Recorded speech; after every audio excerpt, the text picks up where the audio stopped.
Story 1. Dad gave our family business to my lazy brother instead of me. A month later, he almost killed a customer with allergies, and now Dad's begging me to come back and fix everything. So, a little over a month ago, I, 28F, threw my dad a retirement party. He was retiring from the position of manager of our family restaurant after running it for almost his entire life. But now, he's almost 62, and he told us that he was too tired to carry on and wanted the business to go to the new generation.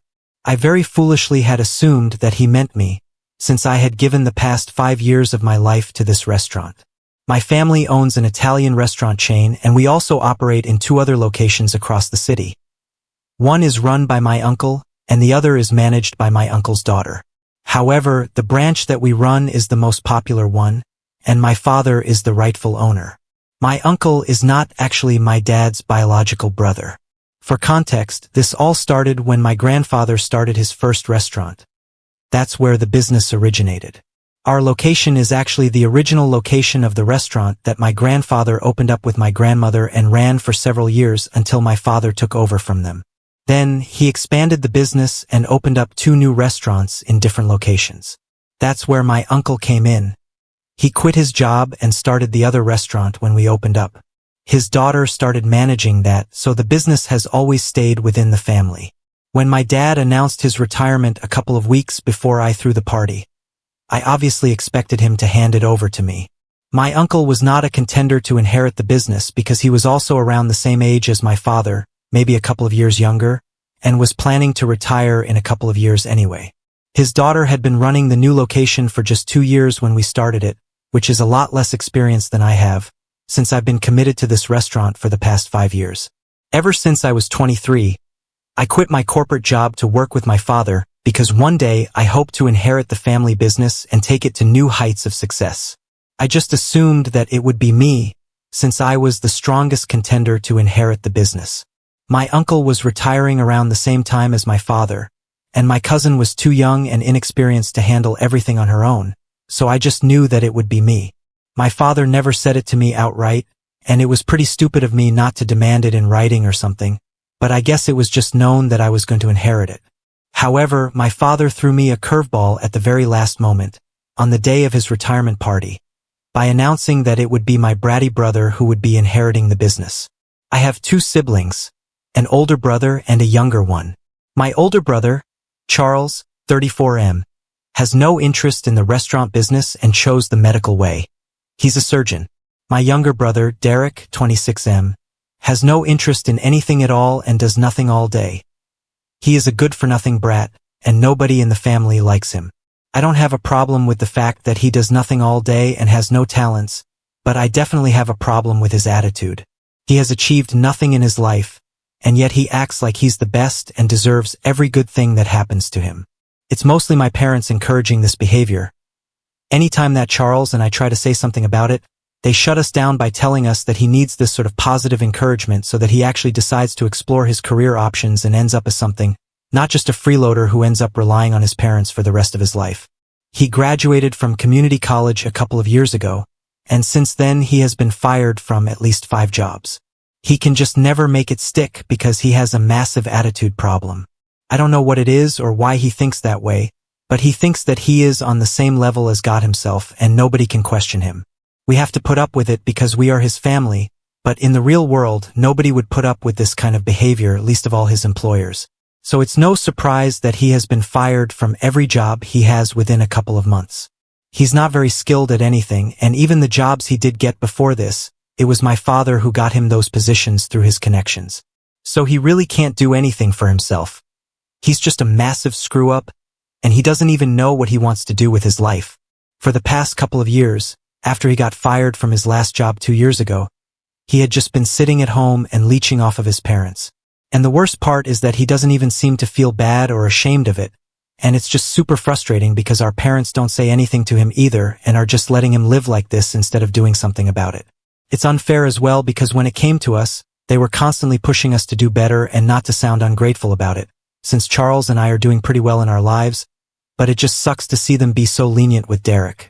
So anyway, he's a really spoiled brat, and I don't like him at all. We were all great friends when we were kids, but since high school, Things have been really different, and I don't get along with Derek in the slightest. He also has no experience in the business or how things even operate here, so it came as a huge shock to everybody when my dad announced that he was going to inherit the business. My father had announced that he was going to retire a couple of months before I threw the party. Everybody knew about it, all the employees and everybody in the family as well. And I, as somebody who had been working in the restaurant as my father's right-hand man, or maybe woman in my case, obviously expected that I would be taking over after he retired. We never had a proper conversation about it, which is something that I really regret.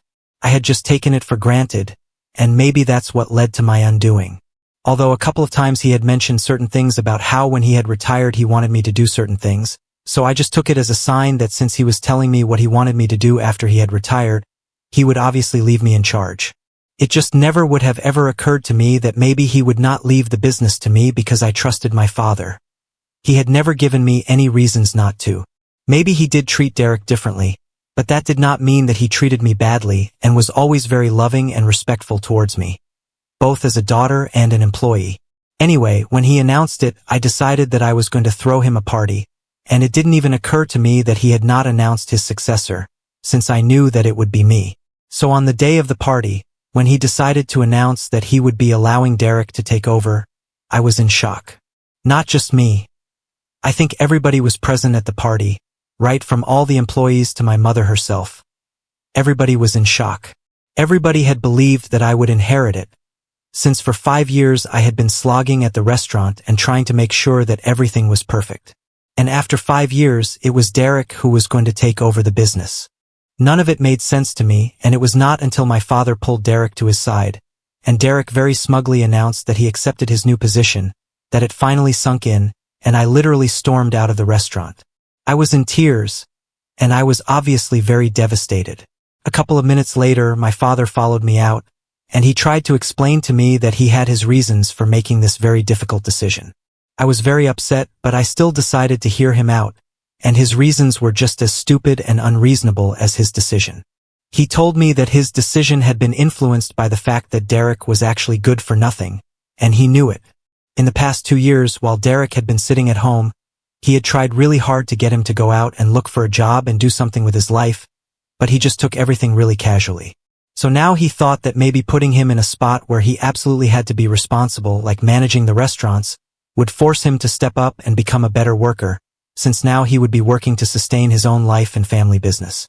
At his previous jobs, he was working for somebody else and he didn't really have a stake in it, so maybe that's why his heart wasn't in it, but now since this would be his own business, he would have more of a stake in it, and maybe that would motivate him to be a better worker. And if not, it would at least just get him out of the house. My father told me that he still wanted me to be at the restaurant and for Derek, exactly what I used to do for him and be there for him at all times. He told me that I would be the real boss, he was just going to be the nominal head, and maybe that would encourage him to do better. That was incredibly insulting to me because he expected me to act like his assistant and shadow him all the time, knowing that I was fully capable of doing a much better job than him. I am not my brother's babysitter. I am my own person, and I think I've worked hard enough by then to earn the position that he had just given away to Derek. I was still very upset, and even after the explanation, I was not swayed. I told my dad that he could either take his words back and give me the job that he had just given away to Derek, or he would lose me forever, and I was serious about it. I had given him an ultimatum, and after that, unfortunately, we got into a really bad fight, and he told me that I was being unreasonable and selfish. I was not thinking about my brother's future, and I told him that he was being the same way and not even thinking about my future. So that's how we ended up fighting, and I cut him off after that because I had nothing left to say to him because he had refused to take the job away from Derek and give it to the person who rightfully deserved that position, me, and I was really insulted. So I made up my mind that I was not going to go back there again. The day after the retirement party was pretty much the last day that I spent at the restaurant because after that it's been 1 month and I still haven't returned to that place because I have kept in touch with my mother and Charles, though. I don't ask about the restaurant and they don't tell me about it even though I know that they know how it has been doing, but they are aware of the fact that it's a sore point for me right now and I don't want to discuss it. So, up until a couple of days ago, I had no idea how everything was going at the restaurant. I had stopped speaking to my father after that fight, and I don't talk to Derek anyway, so that was not something that had changed. I had also started applying to other jobs after I quit working at the restaurant. I did get paid for working there just like any other employee, and I had some savings to fall back on for the time being, and I had figured that until I could find something that I wanted to do, I would just live off of my savings. I had planned to go on a trip next week, but I don't know about that anymore because I might have to go back to the restaurant. That's because my brother messed up in a colossal way, just like I had known he would. The guy knew nothing about how to run a restaurant, and I don't know why, but my dad had thought that it would be a good idea to let him do whatever he wanted without supervision, just to show him how much he trusted him, to instill a sense of faith and belief in him so he does not feel underconfidence, because obviously my brother's feelings are more important than the family business and more practical things. Not only had Derek taken a bunch of irresponsible and stupid financial decisions ever since he started, but he had also started skimping out on certain ingredients, and now they were in a lot of trouble because he had screwed up and had been caught. So we also catered to vegans and have a separate vegan menu for them. We make sure not to handle that kind of food with non-vegan products in the kitchen, due to ethical reasons, and have a separate area for vegan food. Not only did Derek shut the area down altogether to save space in the kitchen, but he also started adulterating vegan products to cut costs. It was only a matter of time before he got caught, and a couple of days ago that finally happened. He had instructed the old employees to use regular dairy milk as far as they could to avoid using the higher-priced soy milk, which is so incredibly dangerous. That idiot had forgotten that some people are not just vegan for the sake of it. Some people are actually allergic to dairy. You guys must have guessed what happened by now, and unfortunately somebody ordered a milk-based dessert, but they specifically asked for soy milk or any other milk alternative to be used instead of regular dairy. Now, had it been one of our usual employees who had made the dessert, they would have ignored what Derek had told them to do and would have used what the customer had asked for. But unfortunately, Derek had hired a new and inexperienced guy and had given him strict and specific instructions to rat out anybody in the kitchen who was not adhering to his instructions. He's probably not as stupid as he looks because he had figured out that the employees had been ignoring his instructions because of how quickly they were running out of alternative ingredients and wanted somebody to spy for him, which is why he hired the new guy. Now this guy decided to ignore what the customer had asked for and used regular dairy milk for the dessert and did a pretty bad job of it as well. Things went south pretty quickly, and the customer had a really bad allergic attack and is now threatening to sue the restaurant. I know all of this because a couple of days ago, on the day of the incident, my dad called me up in the evening and told me all about it. I could tell that he was panicking, and he told me that he had fired Derek immediately since he had no idea what he had been up to behind his back, and now he wanted me to come back and rejoin him. He was offering me the position that I had wanted. It was just bizarre that now he wanted me to come back since my brother had screwed up in what I had predicted would happen had finally happened. I was still pretty sore and upset from the events of 1 month ago, so on the phone, I decided to have a great laugh at their situation, and I told him that I was not coming back under any circumstances, and that if he actually and really wanted me to come back, I wanted a public apology in front of all the restaurant employees and the family, just like he had insulted me on the day of the retirement party, and I wanted him to announce that he had fired Derek and acknowledge his mistakes. Then, give me the position. I don't think I'm asking for too much, because what happened the day at the party was simply not acceptable for me. I was very hurt by his actions, and I am just asking him to fix the situation, since now it is he who needs me. But my mom thinks that it's a little much, and even my father told me that he was not doing any of that on the phone call. He told me that this business is just as much mine as it was his, and he might have made a mistake, but what I was asking of him was insane and humiliating. I'd be demanding a public apology from my father if he wants me to rejoin the family business after he picked my brother to inherit the business over me. Date 1. Hey, I would like to start off by thanking everybody who has taken the time to comment on my original post and leave me words of advice and support. It really means a lot to me that you guys care about this situation, so thank you so much for that.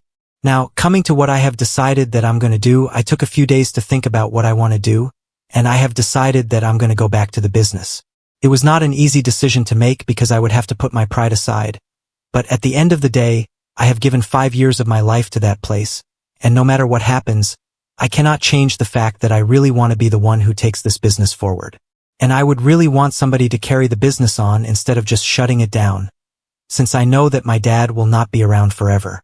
Charles has no interest in it, like I had already mentioned earlier, and Derek is obviously not capable or competent enough to handle anything, let alone handling a business like that, so it has to be me, it just does. I have also spoken to my uncle and my cousin from the other 2 branches, and they also believe that I should come back because this is what is rightfully mine. And if my father is asking me to come back, I need to just forget about all the problems that I have had with him in the past and return because this restaurant is my passion, and I don't want to watch it fail. It's as simple as that, honestly. I would have liked it if my father had apologized to me publicly, but I don't want to create a whole song and dance and gloat about my success and how right I was about Derek because it's not going to bring me any amount of joy compared to the joy that the success of our restaurant will bring me. I have to pick my battles, and I have decided that this time I'm going to let things go. It's for my own good. So I spoke to my dad this morning, and it was a very formal and civil conversation. We have decided that we are going to put our differences from the past aside. We are going to discuss all of that later, but right now our top priority is to handle the crisis at hand. We have arranged for a meeting with our lawyers and the displeased customer from the incident so we can negotiate and come to a settlement out of court, since she has been posting about us on social media relentlessly. So far, we have been lucky because she has not managed to gain a lot of traction. But that won't be the case for long, and we have to squash this before it gets too big. Update 2. So I met my father in person after a really long time yesterday. We were meeting before our meeting with the customer and we were discussing everything with our lawyer one final time before the meeting. It was weird to see him in person after so long because, before this, I had seen him almost every single day for 5 years. And I didn't realize how much I missed him until I finally saw him in person.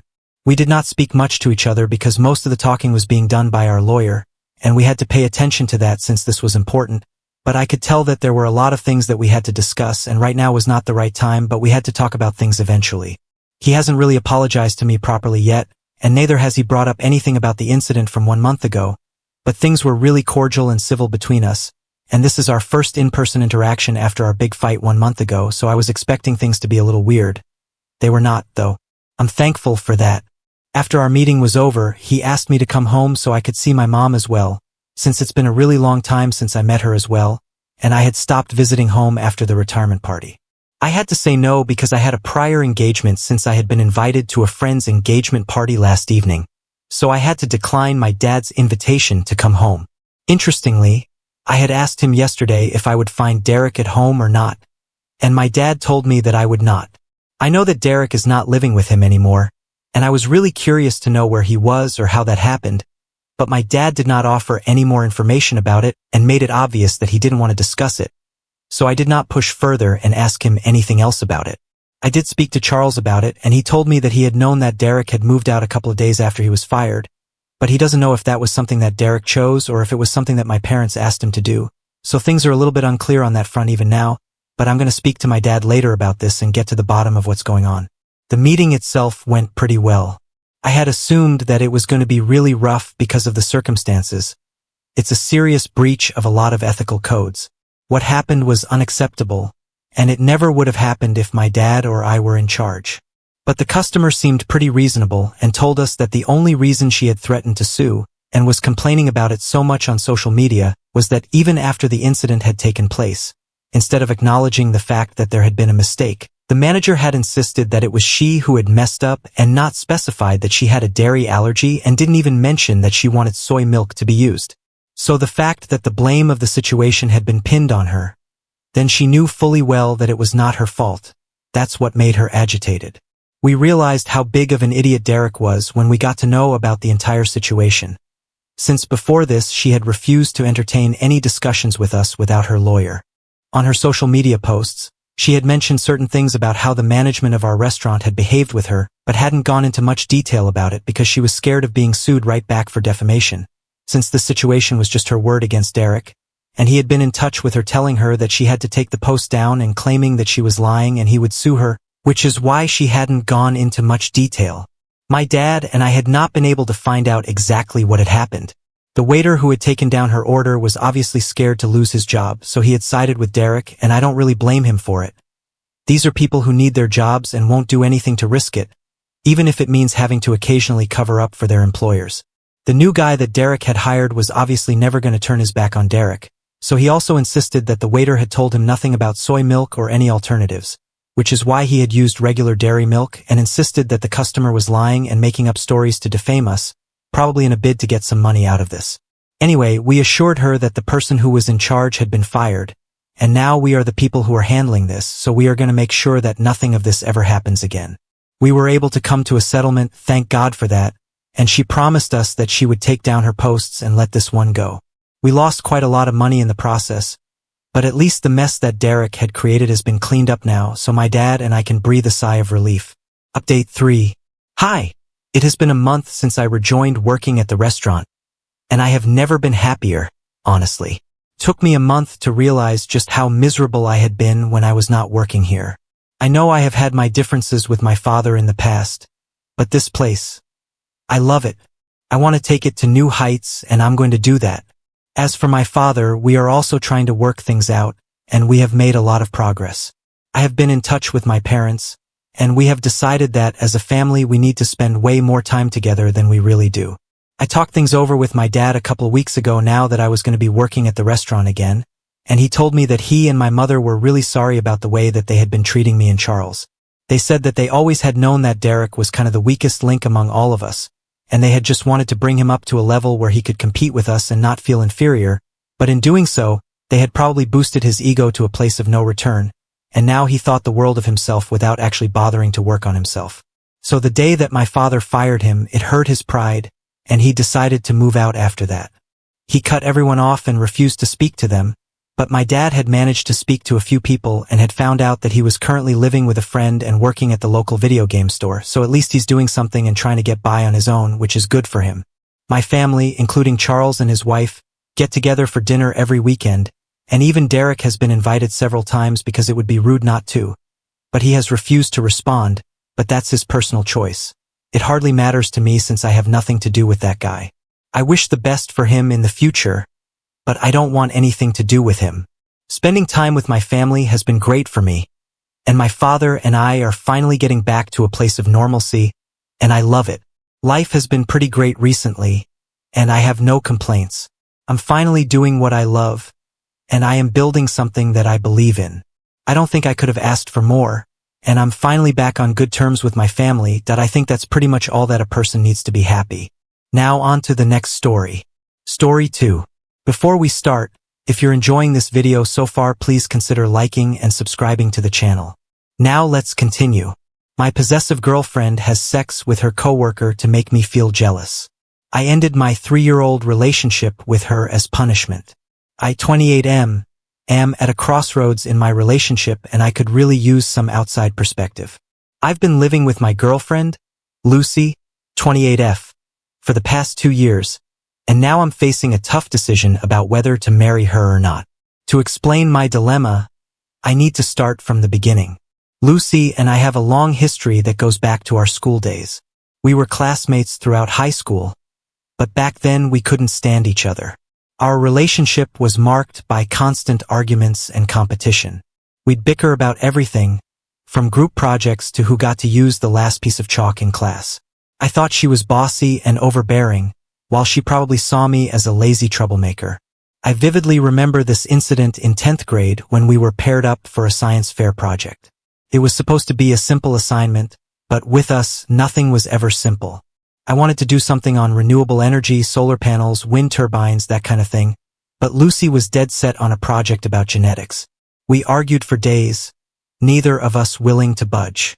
Our bickering got so intense that our poor teacher, Mr. Thompson, had to step in. He ended up separating us and assigning us to different partners. I got paired with Mike, a quiet kid who was happy to go along with my renewable energy idea, while Lucy ended up working with Sarah, the class brainiac. That project pretty much summed up our relationship throughout most of high school. We were like oil and water, constantly butting heads in class debates. We'd always end up on opposite sides, turning even the most mundane topics into heated arguments. During group activities, our classmates learned to keep us apart to avoid World War III breaking out. But something changed during our senior year. Maybe it was the stress of college applications or the realization that we'd soon be going our separate ways, but we started to see each other differently.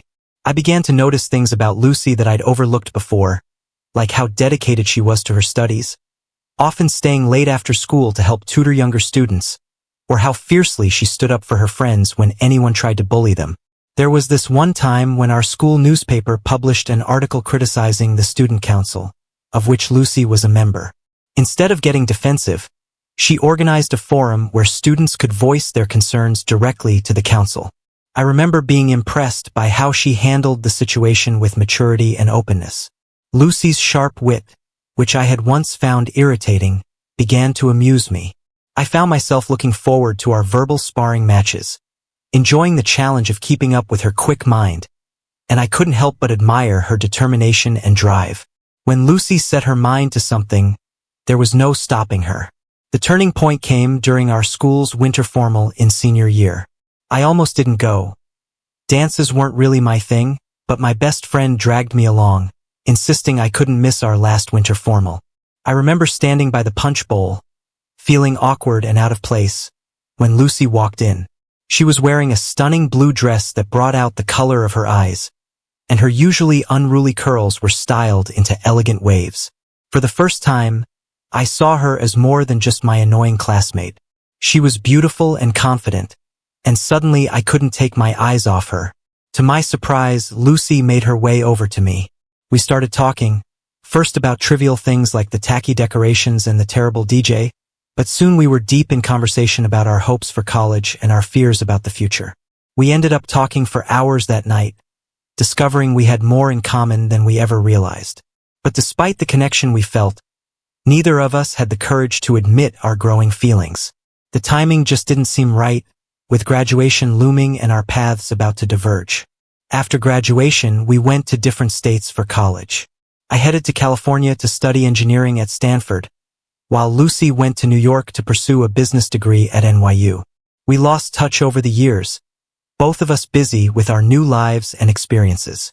I threw myself into my studies, joined the robotics club, and even interned at a tech startup in Silicon Valley. From the occasional updates I saw on social media, Lucy seemed to be thriving too, joining the debate team, studying abroad in London, and landing impressive internships. Fast forward to 3 years ago when our high school organized a 10-year reunion. I wasn't planning to go. I had a big project deadline at work, and the thought of making small talk with people I hadn't seen in a decade didn't appeal to me. But my mom, who still lived in our hometown, convinced me it would be good to catch up with old friends. Reluctantly, I booked a flight home. The moment I walked into the gym, decked out in our old school colors, I was hit with a wave of nostalgia. Familiar faces surrounded me. Some hardly changed, others almost unrecognizable. I was chatting with my old lab partner when I saw her, Lucy. The years had been kind to her. She'd grown into a beautiful, confident woman. Her long brown hair was now styled in an elegant bob, and she carried herself with a grace I'd never noticed before.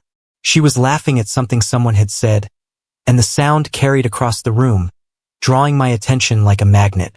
Before I knew what I was doing, I was walking towards her. She turned as I approached, and for a moment we just stared at each other.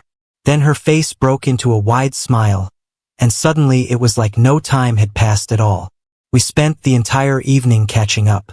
Lucy told me about her job at a marketing firm in the city, her eyes lighting up as she described the campaigns she was working on. I shared stories about my work as a software developer, the challenges and excitement of working in Silicon Valley. We laughed about our old rivalry, marveling at how differently we saw each other now. As the night wore on, I found myself not wanting it to end. The old tension between us had transformed into something electric and exciting. When Lucy suggested we grab coffee the next day before I flew back to California, I eagerly agreed. That coffee date turned into a long walk in the park, which turned into dinner, which turned into us missing our respective flights home. We spent the next few days rediscovering our hometown and each other.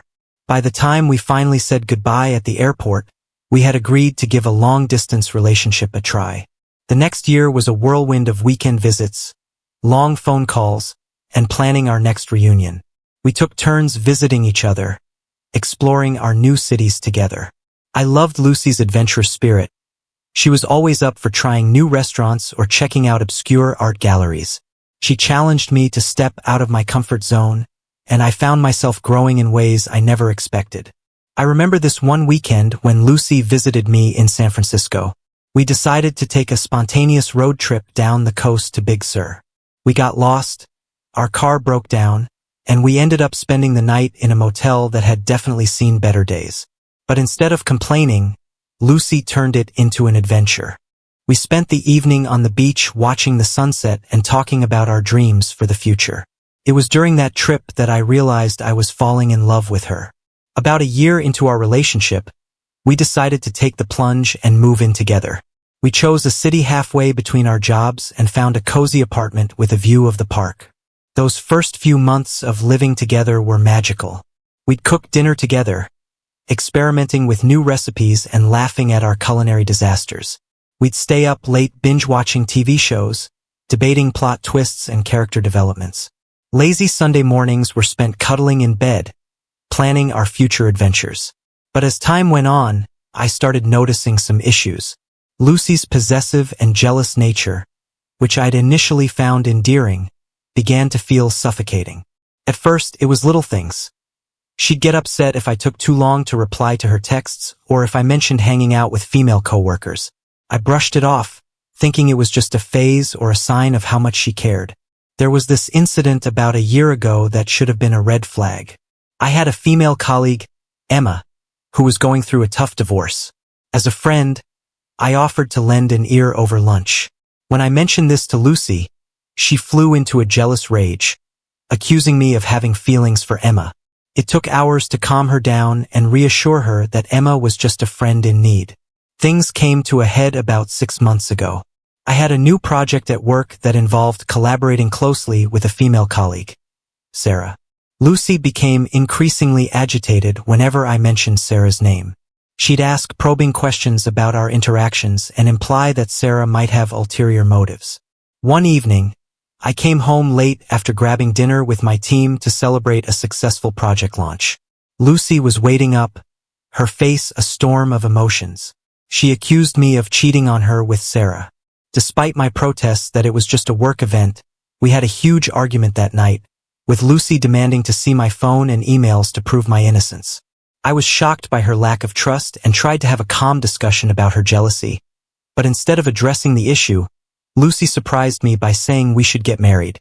She argued that if we were married, she'd feel more secure and wouldn't worry so much about other women.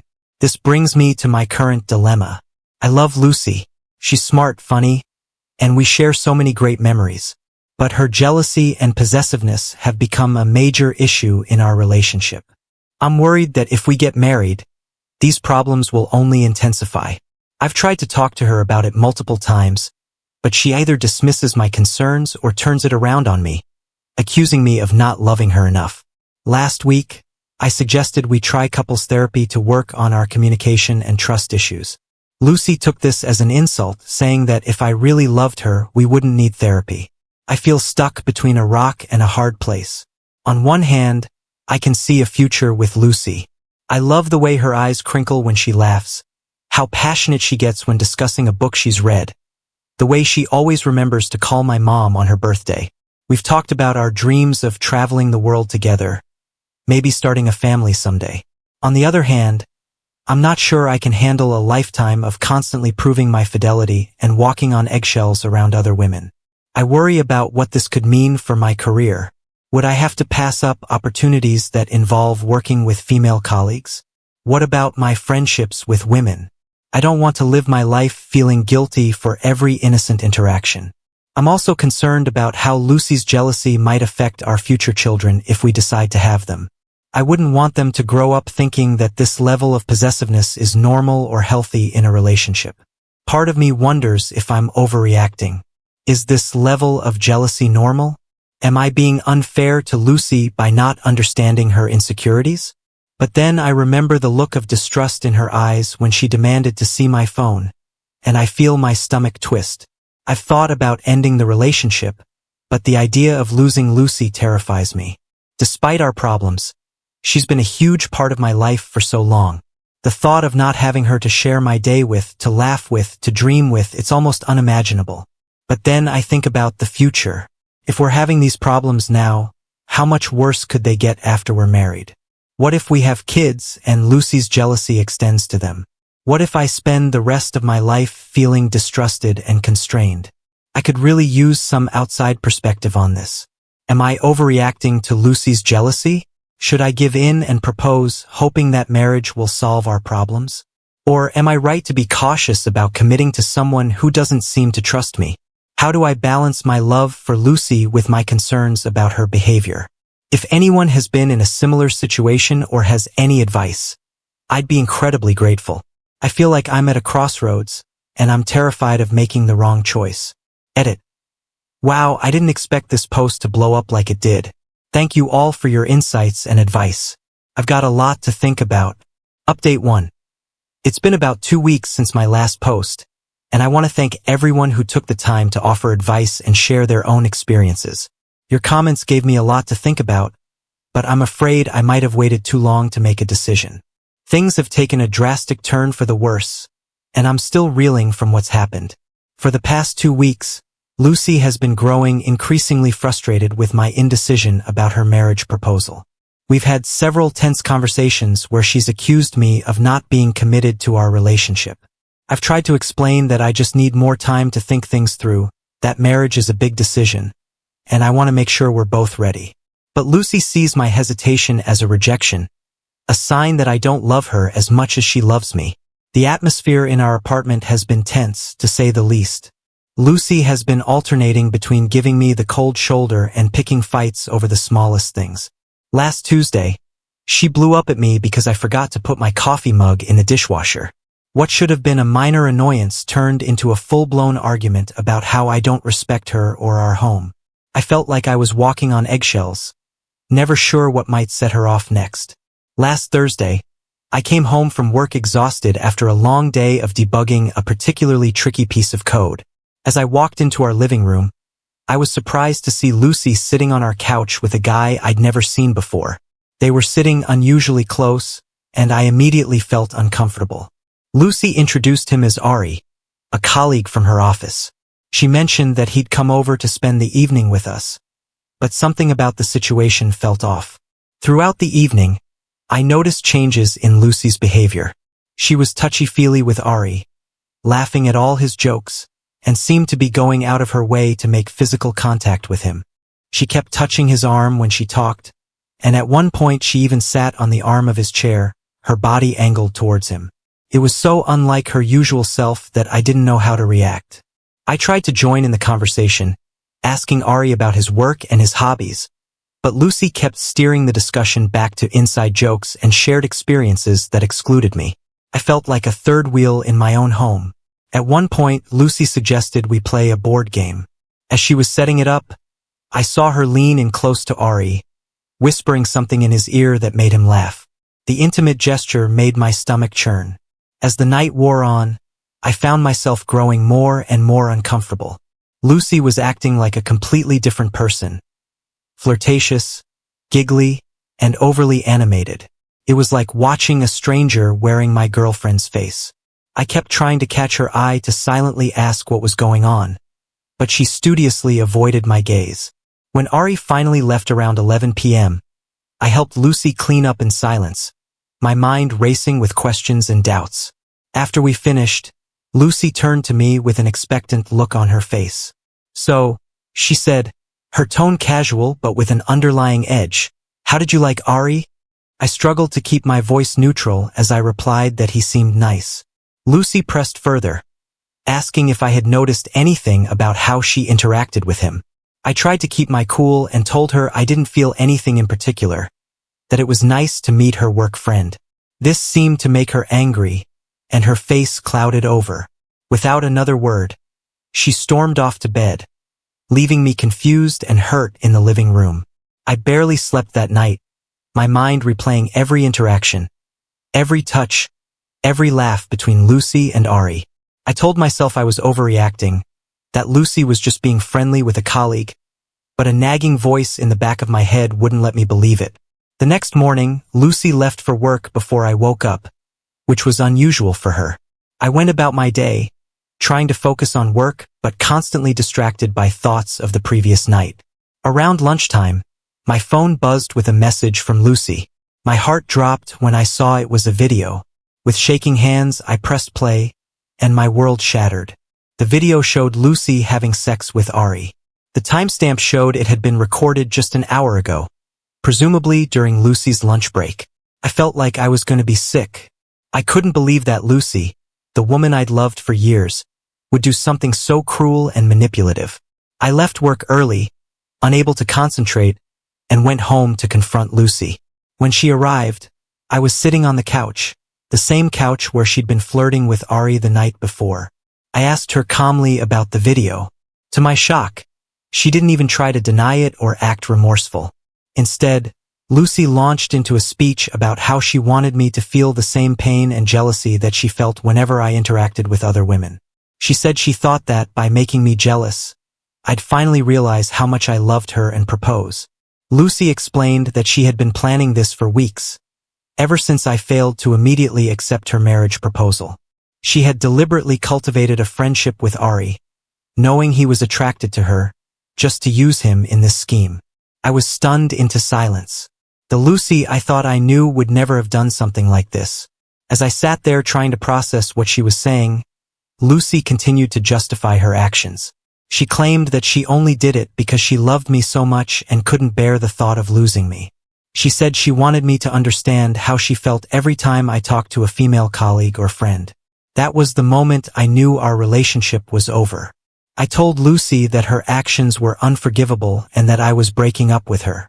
She became hysterical, alternating between accusing me of ruining her life and begging me to reconsider. But I stood my ground. I explained that her constant nagging jealousy and possessiveness had been slowly poisoning our relationship for months. The sex tape was just the final straw. I told her that she had become a toxic presence in my life, and I couldn't imagine marrying someone who would resort to such manipulative tactics. I said that a healthy relationship is built on trust and respect, not jealousy games. Lucy tried to argue that she only did it because she loved me so much, but I wasn't buying it. I told her that real love doesn't involve hurting your partner or trying to make them jealous. It's about supporting each other and working through problems together. As I was talking, I started packing a bag. I knew I couldn't stay in the apartment with her, not after what had happened. Lucy followed me around, alternating between angry accusations and tearful pleas. She said I was overreacting, that it was just a mistake, and we could work through it. But in my mind, a line had been irreversibly crossed. Before I left, I turned to Lucy one last time.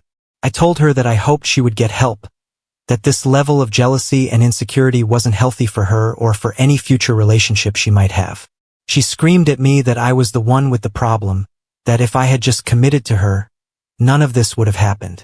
As I closed the door behind me, I heard the sound of something shattering against the wall. Part of me wanted to go back to make sure she was okay, but I knew I had to keep walking. I spent that night at a friend's place, my mind reeling from everything that had happened. The next few days were a blur. I took some time off work and stayed with my friend, trying to process everything. Lucy bombarded me with calls and messages, swinging wildly between apologies and accusations. I eventually had to block her number for my own peace of mind. Now I'm in the process of moving out of our shared apartment. My friend has been helping me pack up my things when Lucy's at work. It's been a whirlwind of emotions. Anger, sadness, relief, and everything in between. Part of me still loves the Lucy I knew in high school and during the early days of our relationship, but I know that person is gone, replaced by someone I can no longer trust or respect. As I pack up our shared belongings, I'm confronted with memories at every turn. The coffee mug she bought me on our first weekend trip together. The framed photo from the night we moved in, both of us grinning widely at the camera, full of hope for our future. Each item is a bittersweet reminder of what we had and what we lost. I'm trying to focus on the future and healing from this experience. It's not going to be easy, but I know I made the right decision. No one deserves to be in a relationship where they're constantly doubted and manipulated. I've started looking for a new apartment somewhere I can have a fresh start. I've also reached out to a therapist to help me process everything that's happened. I realize now that I ignored a lot of red flags in our relationship, and I want to understand why I did that so I don't repeat the same patterns in the future. Thank you again to everyone who offered advice on my original post. Even though things didn't work out the way I hoped, your support helped me see the situation more clearly and gave me the strength to make this difficult decision. I know I have a long road ahead of me, but for the first time in a long time, I feel hopeful about my future. Update 2. It's been a month since I broke up with Lucy, and I wanted to give you all an update on how I'm doing. First of all, thank you to everyone who reached out with words of support and encouragement. Your kindness has been a bright spot during this difficult time. The first couple of weeks after the breakup were pretty rough. I moved in with a buddy temporarily while I looked for a new place of my own. Packing up our shared apartment was emotionally draining. Every object seemed to hold a memory, both good and bad. Lucy tried to contact me several times, alternating between angry accusations and tearful apologies. But I've stood firm in my decision to cut ties completely.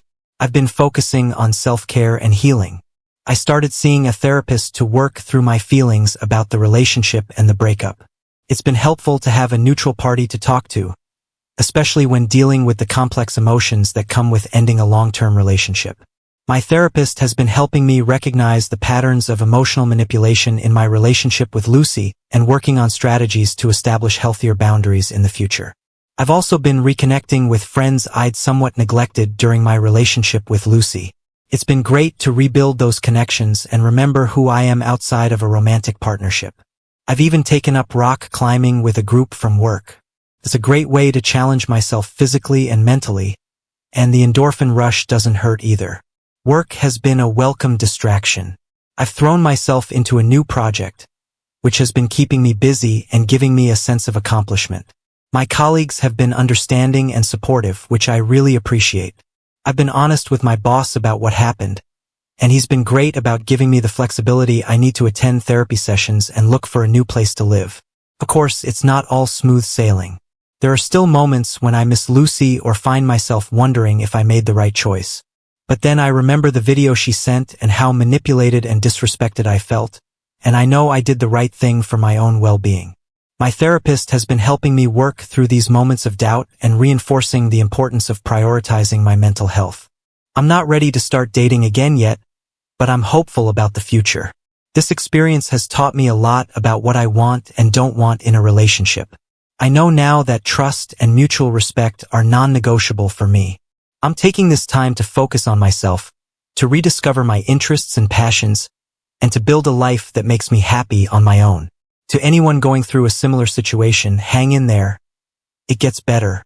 Focus on yourself, surround yourself with supportive people, and don't be afraid to seek professional help if you need it. Remember that you deserve to be in a relationship built on trust and respect. Again, thank you all for your support throughout this journey. It's been a tough road, but I'm looking forward to what the future holds. Now on to the next story. Story 3. Planned numerous date nights, and my wife never wanted to have sex afterwards. Now she's on a sex strike, and we're drifting apart. My wife and I generally have a great relationship. Last night, however, I learned from my wife that she has been on a sex strike for most of the last month due to some comments I made following our last date night, which was about a month ago. As background, I arrange a date night each month for the two of us. I plan a dinner somewhere nice, arrange a babysitter, feed our 3 kids dinner, and otherwise handle all of the logistics so that all she has to do is show up. Typically, we will grab a drink somewhere after dinner, sometimes meeting up with friends for the drinks portion and other times going just the two of us. Earlier this month, I planned an evening out, and we had a fantastic dinner together. After dinner, I proposed that we go to a nearby wine bar, but my wife, who had been texting with the wife of a couple we are close friends with, asked if we could go meet up with them for drinks instead. I was fine with that, so we headed towards a nearby bar that they had proposed. However, the other couple's dinner ran later than expected, and by the time it ended, the wife was tired and decided she wanted to go to bed. As such, her husband ended up taking her home and then joining us at the local bar they had proposed around 11:45. We had to leave to relieve our babysitter. My wife was having fun and didn't want the evening to end, so she invited our friend over for another drink. I told her I was fine with that, but that I was hoping to be in bed by 1 a.m. As background, I do the morning shift with our 3 kids every day, and they get up early. My wife promised that we'd be in bed by then. Our friend came over, we opened a bottle of wine, put on some music, and we were all having a good time. 1 o'clock comes around, and he gets up to go. But my wife tells us we can't leave as she is vibing. I stick around for another 10 minutes or so and then decide to call it as I was getting pretty tired. My wife tells me she will be up in another 10 minutes. I get ready for bed, which takes about that long, and don't hear her coming, so I go to bed around 3 o'clock. I get woken up by her coming into our bedroom. She was drunk at this point and made a lot of noise. I'm now wide awake, and if that happens, it usually takes me a while to go back to sleep. In this case, it took me until around 5 o'clock, which was fun when the kids woke up at 6:30. Anyways, at this point, since I'm now wide awake, I ask her if she'd want to have sex. Probably not the most romantic, I know. She declines as she is tired and wants to go to sleep. Fair enough. I don't push the issue, and then she immediately falls asleep. However, I can't sleep now due to being woken up and sit there and stew for a few hours, mostly frustrated at being woken up but also annoyed at how the evening went overall. My first mistake was sending her a text while she is asleep saying that her actions that evening were hurtful, and that it felt like I planned this nice evening only for her to end up spending the later part of it with someone else, and not like that. I am 100% confident they were just listening to music and chatting. The next morning, she came downstairs apologetic. However, I made the mistake of mentioning that her actions made me not really want to plan these extravagant date nights anymore, as she had broken her promise about going to bed at a reasonable hour and then ruined my sleep. Not the first time this has happened on a date night. Then, I added that this was at least the 4th date night in a row where the night had ended with us not having sex, and that, in my mind, a good date night ends in sex. I also added that this one was particularly offensive because it felt like she abandoned me at the end of the night. These comments really upset her, and she said they made her feel like I only appreciate her for sex. She added that date nights should be about having fun and enjoying her company, and that I should assume we won't have sex on date nights. Honestly, I have some sympathy for her perspective about enjoying each other's company being the most important part of a date night, but I also don't think it is unreasonable to feel a little let down after planning a romantic evening, especially since it had become a pattern, and particularly where she effectively chose to do something else rather than have sex with me. So Reddit, what do we think? Date 1. Why involve friends on date night? Because she asked. It wasn't what I had planned, but I do try to make her happy. How often do we normally have sex? 2 to 3 times a week, which is honestly pretty good for having 3 young children, although the distribution tends to be a little uneven, i.e., we might have it 5 times one week and then only once the next. I also try to be a generous partner and almost always try to get her off first unless she just asks for a quickie. How did I not notice the sex strike that was going on for almost a month? I intentionally took a week off from initiating in an effort to show I wasn't just about sex, and then I caught a severe case of COVID at the end of that week, and then she got her period, and then we went on a trip where sex is hard with small kids. So even if she hadn't been intentionally withholding, there wouldn't really have been an opportunity for it. Just a really unfortunate series of events that happened one after the other. We also did slip in a couple of sessions in there where she initiated in what she called moments of weakness. Frankly, we both like sex, but she is sometimes willing to hurt/penalize herself to prove a point. Also, we've had 4 or 5 stretches in the past where we have gone many months without sex due to childbirth, major surgery, or depression. I do truly care for my wife, and I'm willing to play the long game. Why are you not worried about your wife being with a male friend late at night? We're very close to this couple, and they are probably over at our house at least once a week. The husband, in particular, is close friends with both me and my wife. His wife works very early in the morning, so she pretty much always goes to bed very early. As such, he is often left alone at night, and he frequently ends up at our place where we play drinks, play board games or cards, listen to music, play guitars, etc. It is not at all unusual for him to come over and stay late at our place, as my wife and I stay up much later than his wife. It was only weird and frustrating because my wife invited him over on a date night. Our friend is also a really solid guy. He's probably the safest person I could think of to hang out with my wife, who is a guy. I know the optics aren't great, and that if I were a third party, I'd probably think something shady is going on. Just knowing the people involved, it's not something I am concerned about. I'm confident our friend intended to come over for a drink. He did, in fact, try to leave, and he had even called an Uber. My wife grabbed his phone and canceled it, and I do think they did just lose track of time. We had a brief power outage the day before, so our living room clock was not working. What happened on the other 3 dates? On one, we had met up with a large group of friends at a bar after dinner, and we were all having fun. Unfortunately, one of us had to relieve the babysitter. I kindly offered to go home and let her stay out with the crew. Many of our friends stay out late. Most have family or a full-time nanny that can do overnights. She ended up staying and hanging out until after 3 o'clock and was blackout when she got back. So I helped her get into bed and called it a night. On another, we got into an argument over something stupid at dinner, and it killed the mood. On the third, she just was very tired by the time we got home and wanted to go to sleep, which is totally valid. I didn't complain or push it. This wasn't really a pattern of any specific behavior on her part. I was more just frustrated that circumstances seemed to always conspire to prevent the ideal date night from occurring, and this one being foiled was definitely her fault. Why did your wife stay up so late? My wife is a bit of a night owl. Her ideal schedule is probably to stay up until 12 o'clock or 1 o'clock and then sleep in until 9 o'clock. And on the weekend when she is having fun, she would easily stay up until 2 o'clock or 3 o'clock. This is something that we have argued about in the past, as once she gets going she doesn't like to stop, which she admits isn't the best, which always leaves me needing to be the responsible one. I've told her in the past that I'd gladly stay up until 3 o'clock with her if she agrees to do the morning shift the next day. But she has always declined on the basis of that not being enough sleep. How is your division of labor? I work a high-pay, long-hours job, and my wife is a som. When I'm at work, I'm obviously gone, and she takes care of the kids.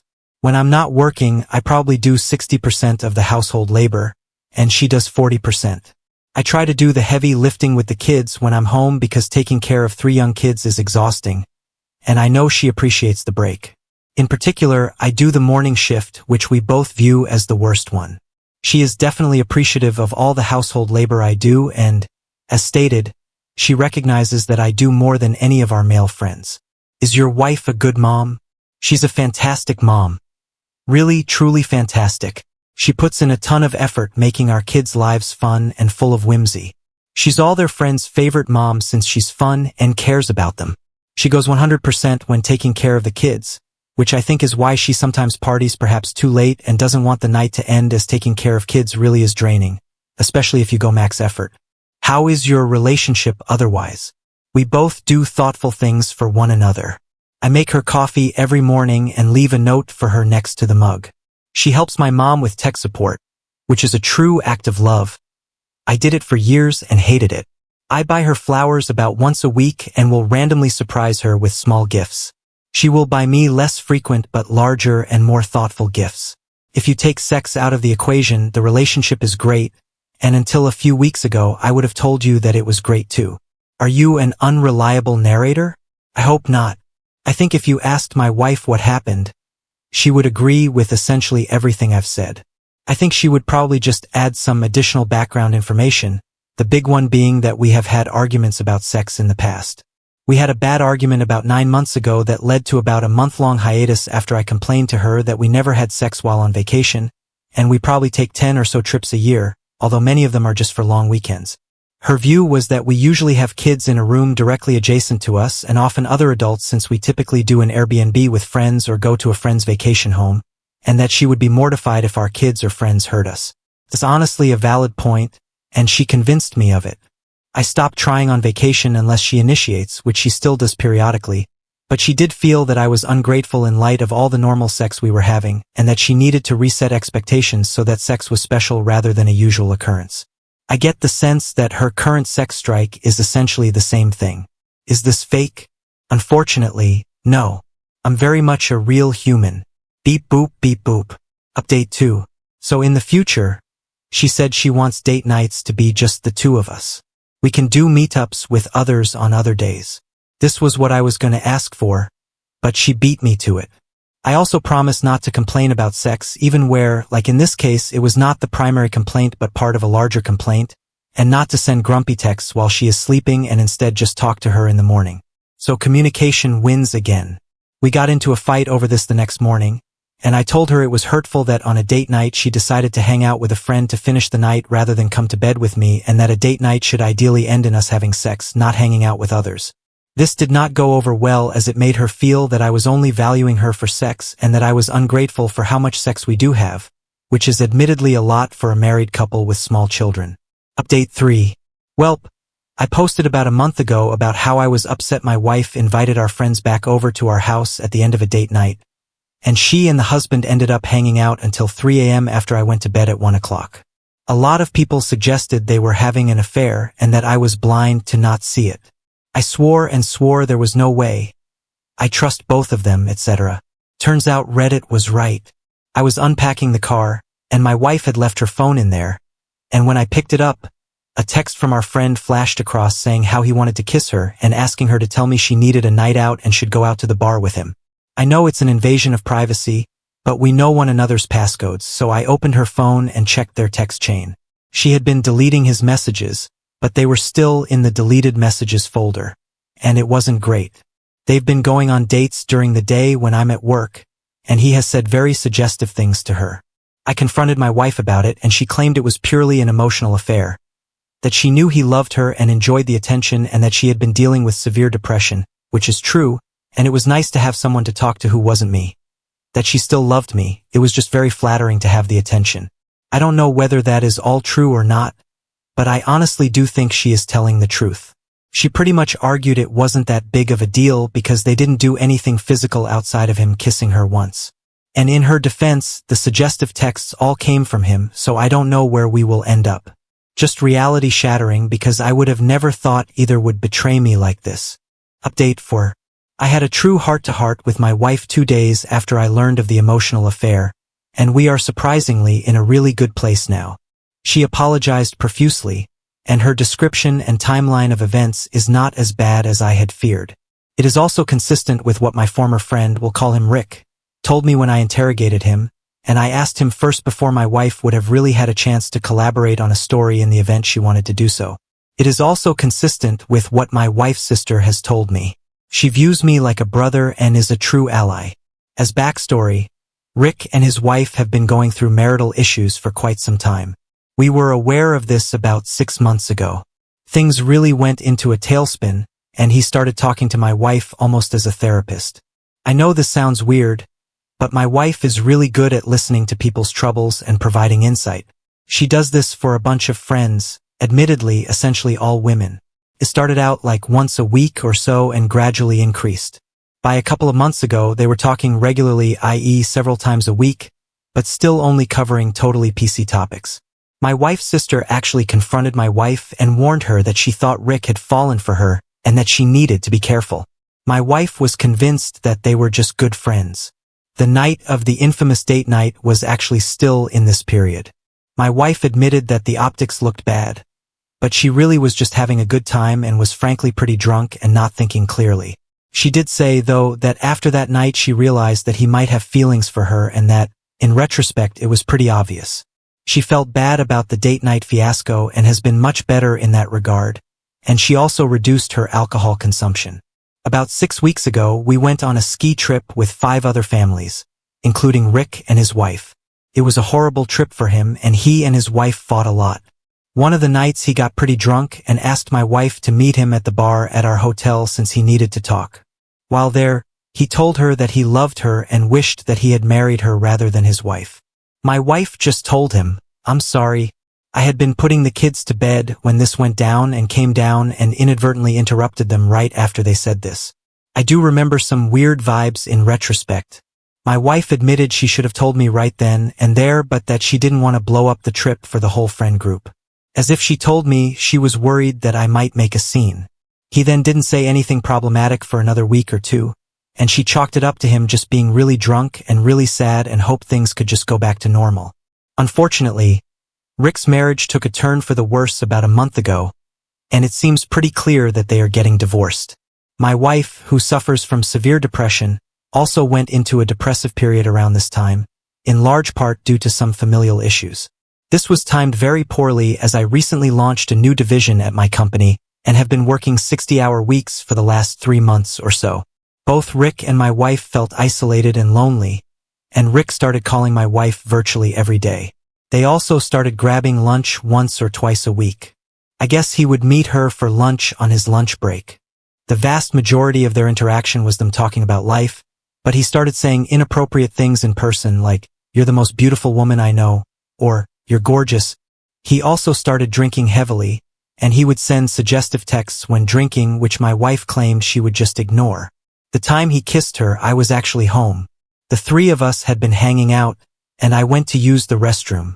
I asked her why she didn't tell me or shut things down, and she admitted it was a mixture of not wanting to blow up our friend group, plus her enjoying the attention and compliments, even if she had no interest in the guy. She chuckled a little bit when I asked if she had slept with him. For reference, R is probably 150 plus lbs overweight, which is one of the major strains in his marriage, whereas my wife is a true 10 out of 10. Basically, she was depressed, needed someone to talk to, and since I was so busy with work, she found that emotional support elsewhere. She admits that it was really wrong and has agreed to take a bunch of actions to prevent this in the future.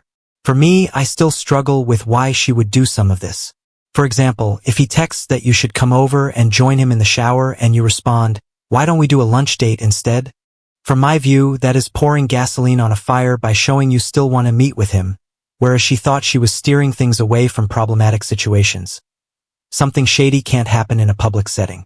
She said he came by the house a couple of times during the day, including once when our son was home with her, but that she really tried to steer things to public settings once she knew he loved her. It also just hurt a bit that in one of the texts, are asked if they could do a lunch date, and she says, "No, my husband me is working from home today," with a sad face, "but we're going to make it work. We are going to do couples therapy, and she wants to do individual therapy, and she also started working part-time to keep her busy on something else. We can't go fully non-contact with R, but now all communication has to include me. I am also going to work on being more emotionally present, even when working a ton, and I told her that if she is having a depressive episode and needs to talk to someone, she can always call me. Her mental well-being is more important than my work. She was afraid to call during the day since I am very busy and would call her instead. I also promised to work on being happier and more positive.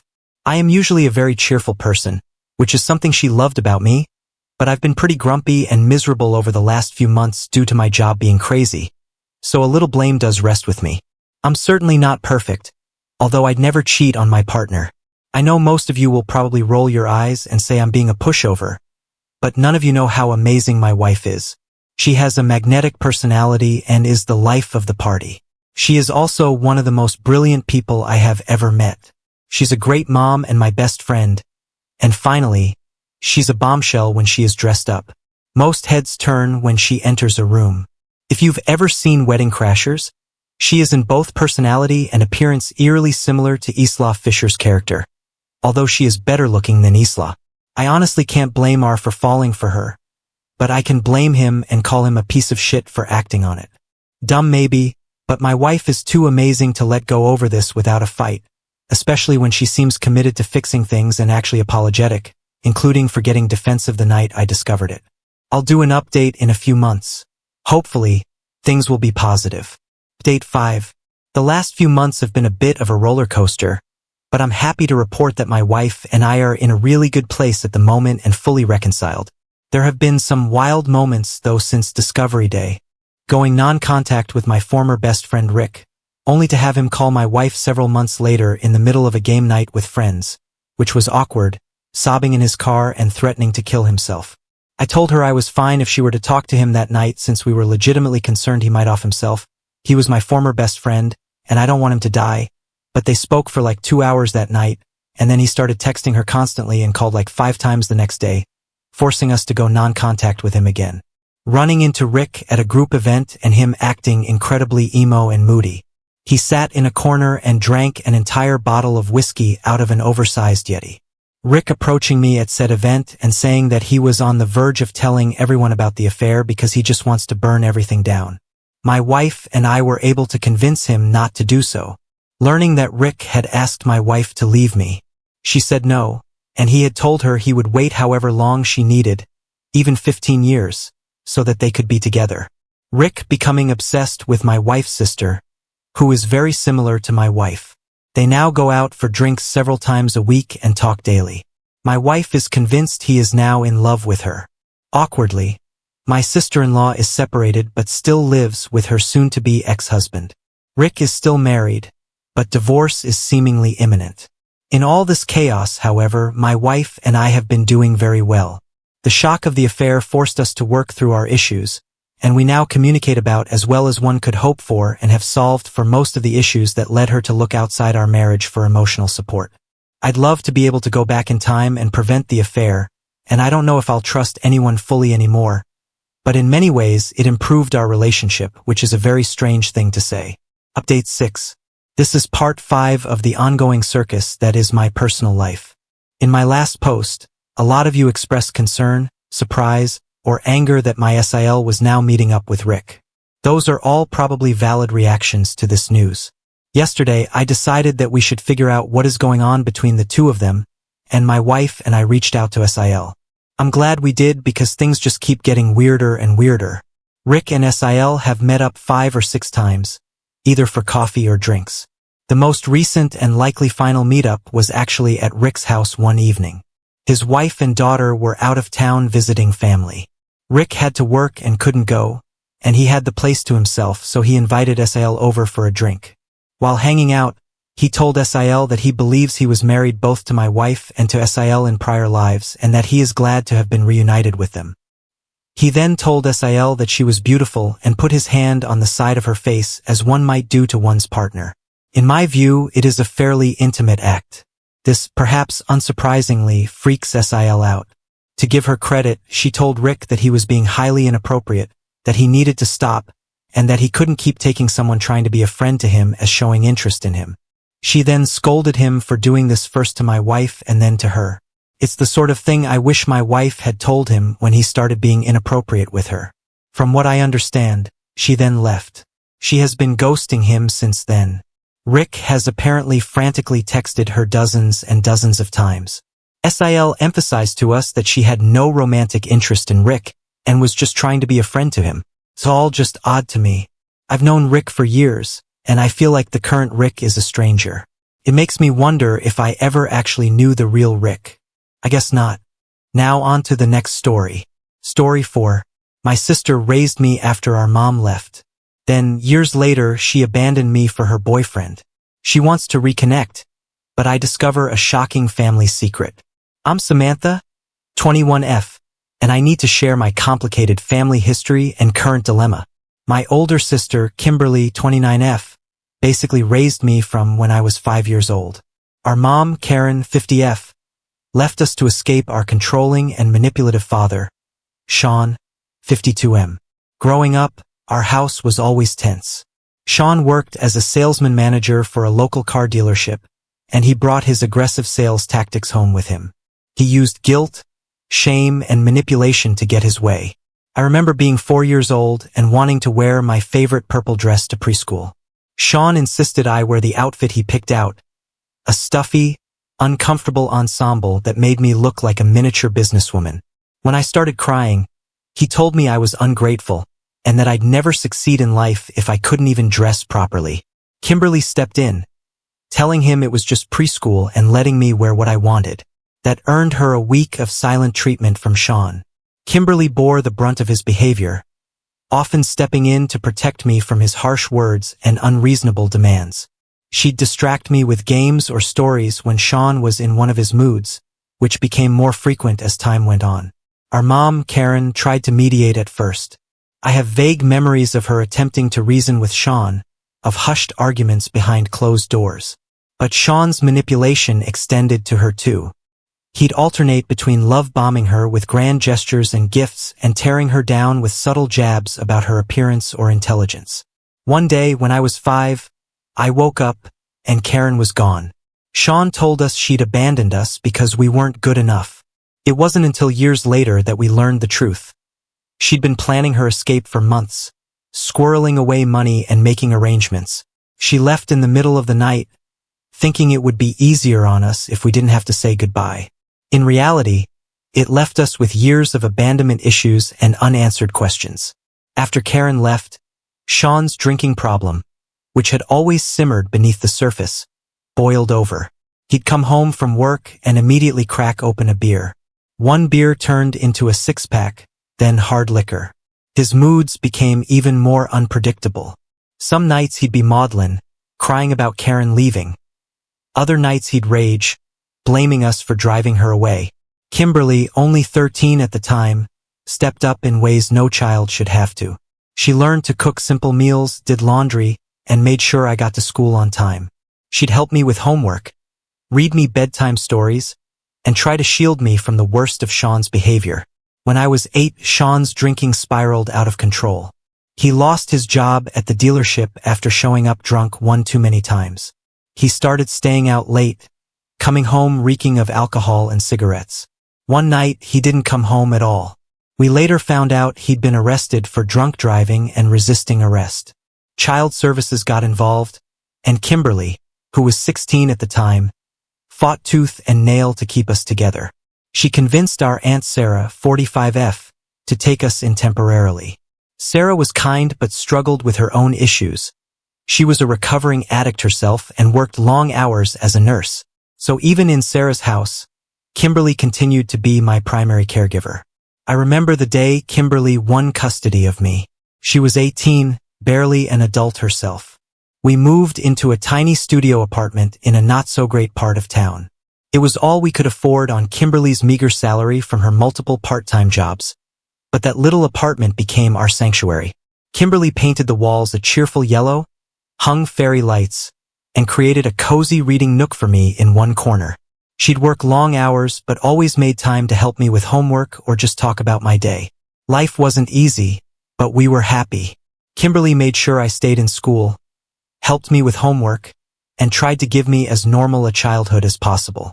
We'd have movie nights, go to the park on weekends, and she even saved up to take me to a local amusement park for my 13th birthday. I remember that day so clearly. Kimberly had dark circles under her eyes from working extra shifts to afford the tickets, but she smiled the whole day, laughing with me as we rode roller coasters and ate too much cotton candy. However, things took a turn when Kimberly met her boyfriend, Ryan, 30M, when I was 14. At first, he seemed nice enough. He'd bring us takeout, helped Kimberly with some bills, and even took us both to a baseball game once. But as he spent more time at our apartment, I noticed changes in Kimberly. She started drinking more often, coming home late or not at all. There were nights when I'd be left alone, scared, and hungry. I remember one particularly bad night. I was 15, and Kimberly had promised to help me prepare for a big history presentation, but she never came home. I stayed up all night alternating between working on my project and worrying about her. When she finally stumbled in at dawn, reeking of alcohol, I was too relieved to be angry. I helped her to bed and then went to school exhausted and unprepared. I bombed the presentation. One day, I overheard a heated argument between Kimberly and Ryan. He was pressuring her to kick me out, saying I was holding her back from living her life. "You're not her mother," he yelled. "You've done your part. It's time to live for yourself." To my shock and heartbreak, Kimberly didn't defend me. She just cried and begged him to give her more time. A week later, Kimberly sat me down and told me I'd be going to live with our Aunt Sarah again. She said it was temporary, just until she figured some things out. I was devastated and felt utterly betrayed. The sister who had always protected me, who had fought so hard to keep us together, was now choosing her boyfriend over me. Living with Sarah wasn't terrible, but I missed my sister desperately. Sarah tried her best, but she worked long hours and was often too tired to do much more than ensure I was fed and had clean clothes. Months went by with only sporadic texts and calls from Kimberly. Each time, she promised to visit or to bring me home soon, but it never happened. Then, on my 15th birthday, I received a bombshell of a message. Kimberly told me she'd been in contact with our mom, Karen, for years. Apparently, Karen had been sending money to help support us, and now she wanted to reconnect. The betrayal I felt was indescribable. All those years of feeling abandoned, of wondering why our mom had left us, and Kimberly had known where she was. I felt like my whole world had been built on lies. In a fit of anger, I blocked both Kimberly and Karen's numbers. For the next 3 years, I focused on school and building a life for myself. I got a part-time job at a local bookstore, joined the debate club, and tried to move past the hurt. Sarah, despite her flaws, was supportive and gave me the space I needed to heal.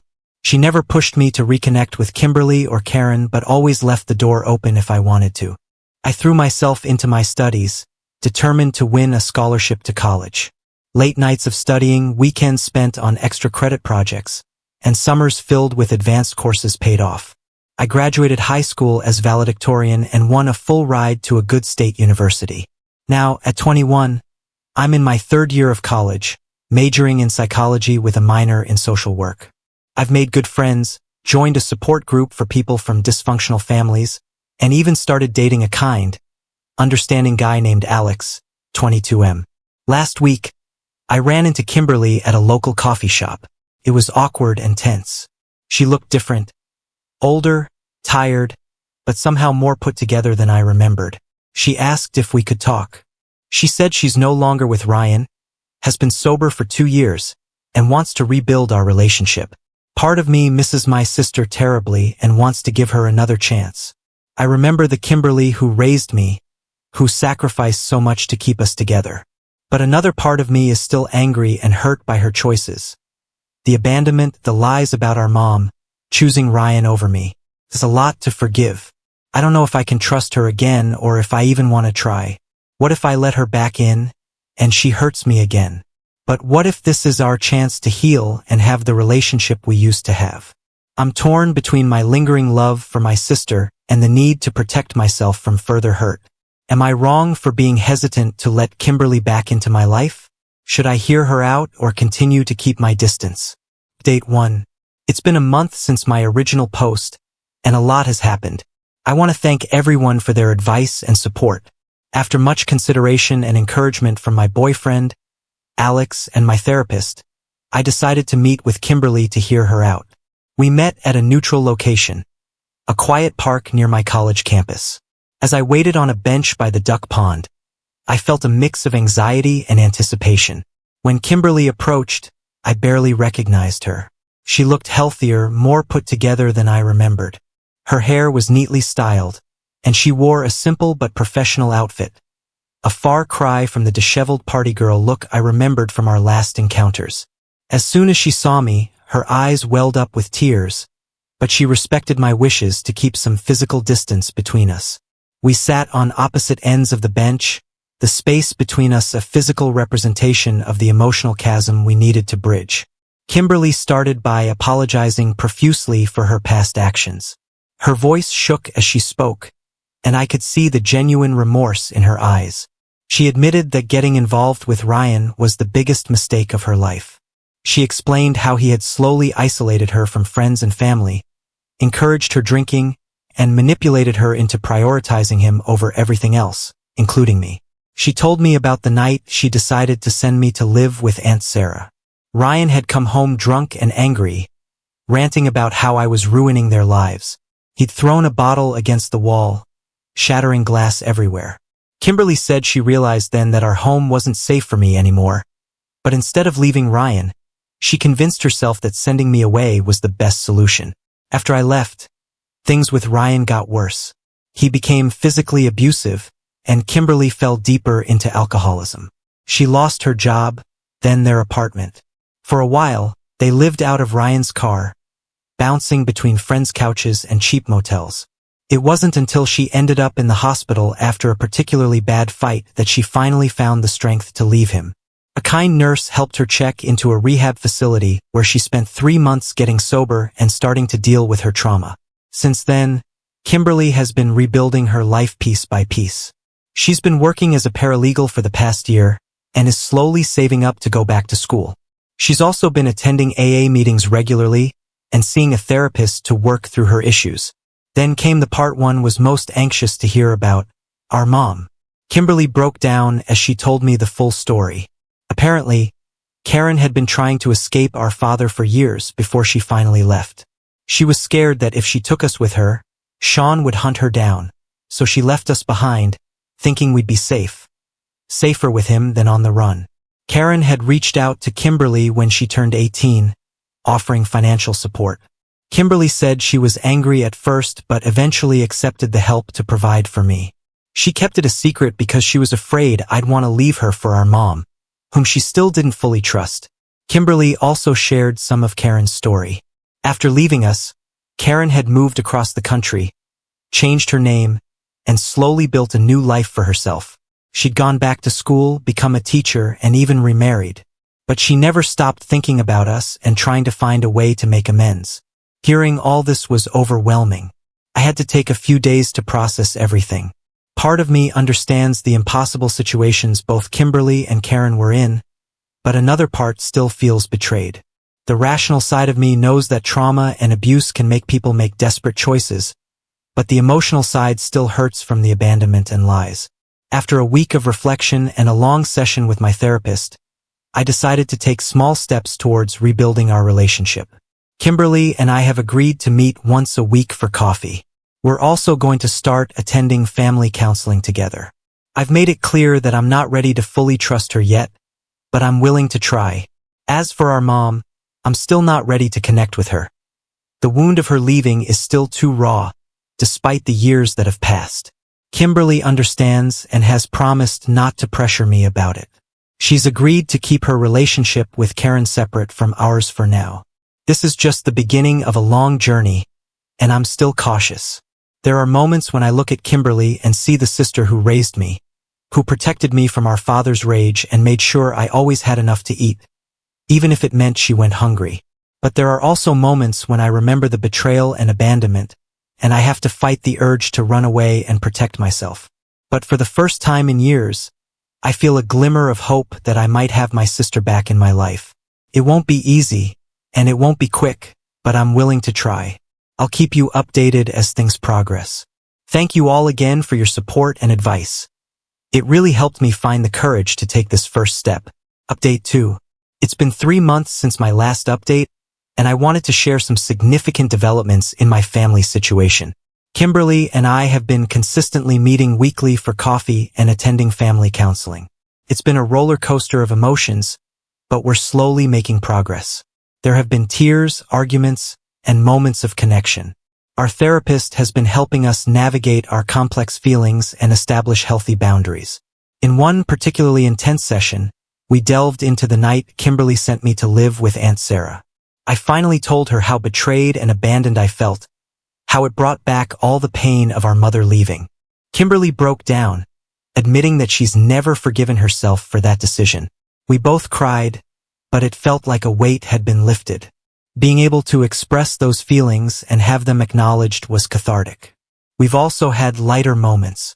Last week, we went to our old favorite ice cream shop.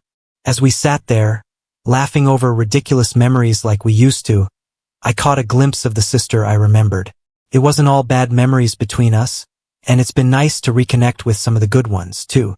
However, about a month ago, during one of our sessions, Kimberly dropped another bombshell. She confessed that she's been in contact with our father, Sean. Apparently, he reached out to her 6 months ago, claiming he's changed and wants to make amends. I was furious. The thought of Sean being back in our lives filled me with anxiety and dread. I stormed out of the session and didn't speak to Kimberly for a week. During that week, I had nightmares about Sean. In one, I was a child again, cowering as he loomed over me, his words cutting deeper than any physical blow could. When I finally calmed down enough to hear her out, Kimberly explained that she hadn't told me immediately because she wanted to verify Sean's claims first. She'd been cautiously communicating with him and even met him once in a public place with her sponsor present. According to Kimberly, Sean has been sober for 2 years after hitting rock bottom, losing his job, his home, and ending up in jail for a DUI. He finally sought help. He's been attending AA meetings, seeing a therapist, and trying to turn his life around. He expressed deep remorse for his past actions and wants to apologize to both of us in person. I was conflicted. On one hand, I have no desire to see Sean ever again. The memories of his emotional manipulation and the chaos he caused in our lives are still raw. I remember the constant fear, the walking on eggshells, never knowing what would set him off. On the other hand, a tiny part of me is curious about whether he's truly changed, and an even smaller part, a part I'm almost ashamed to admit exists, still yearns for a father's love and approval. After much deliberation and discussions with my therapist, I've decided not to meet Sean, at least not now. I told Kimberly that while I respect her choice to have a relationship with him if she wants, I'm not ready for that step. She understood and promised to respect my decision. This situation has brought up a lot of unresolved feelings about our childhood.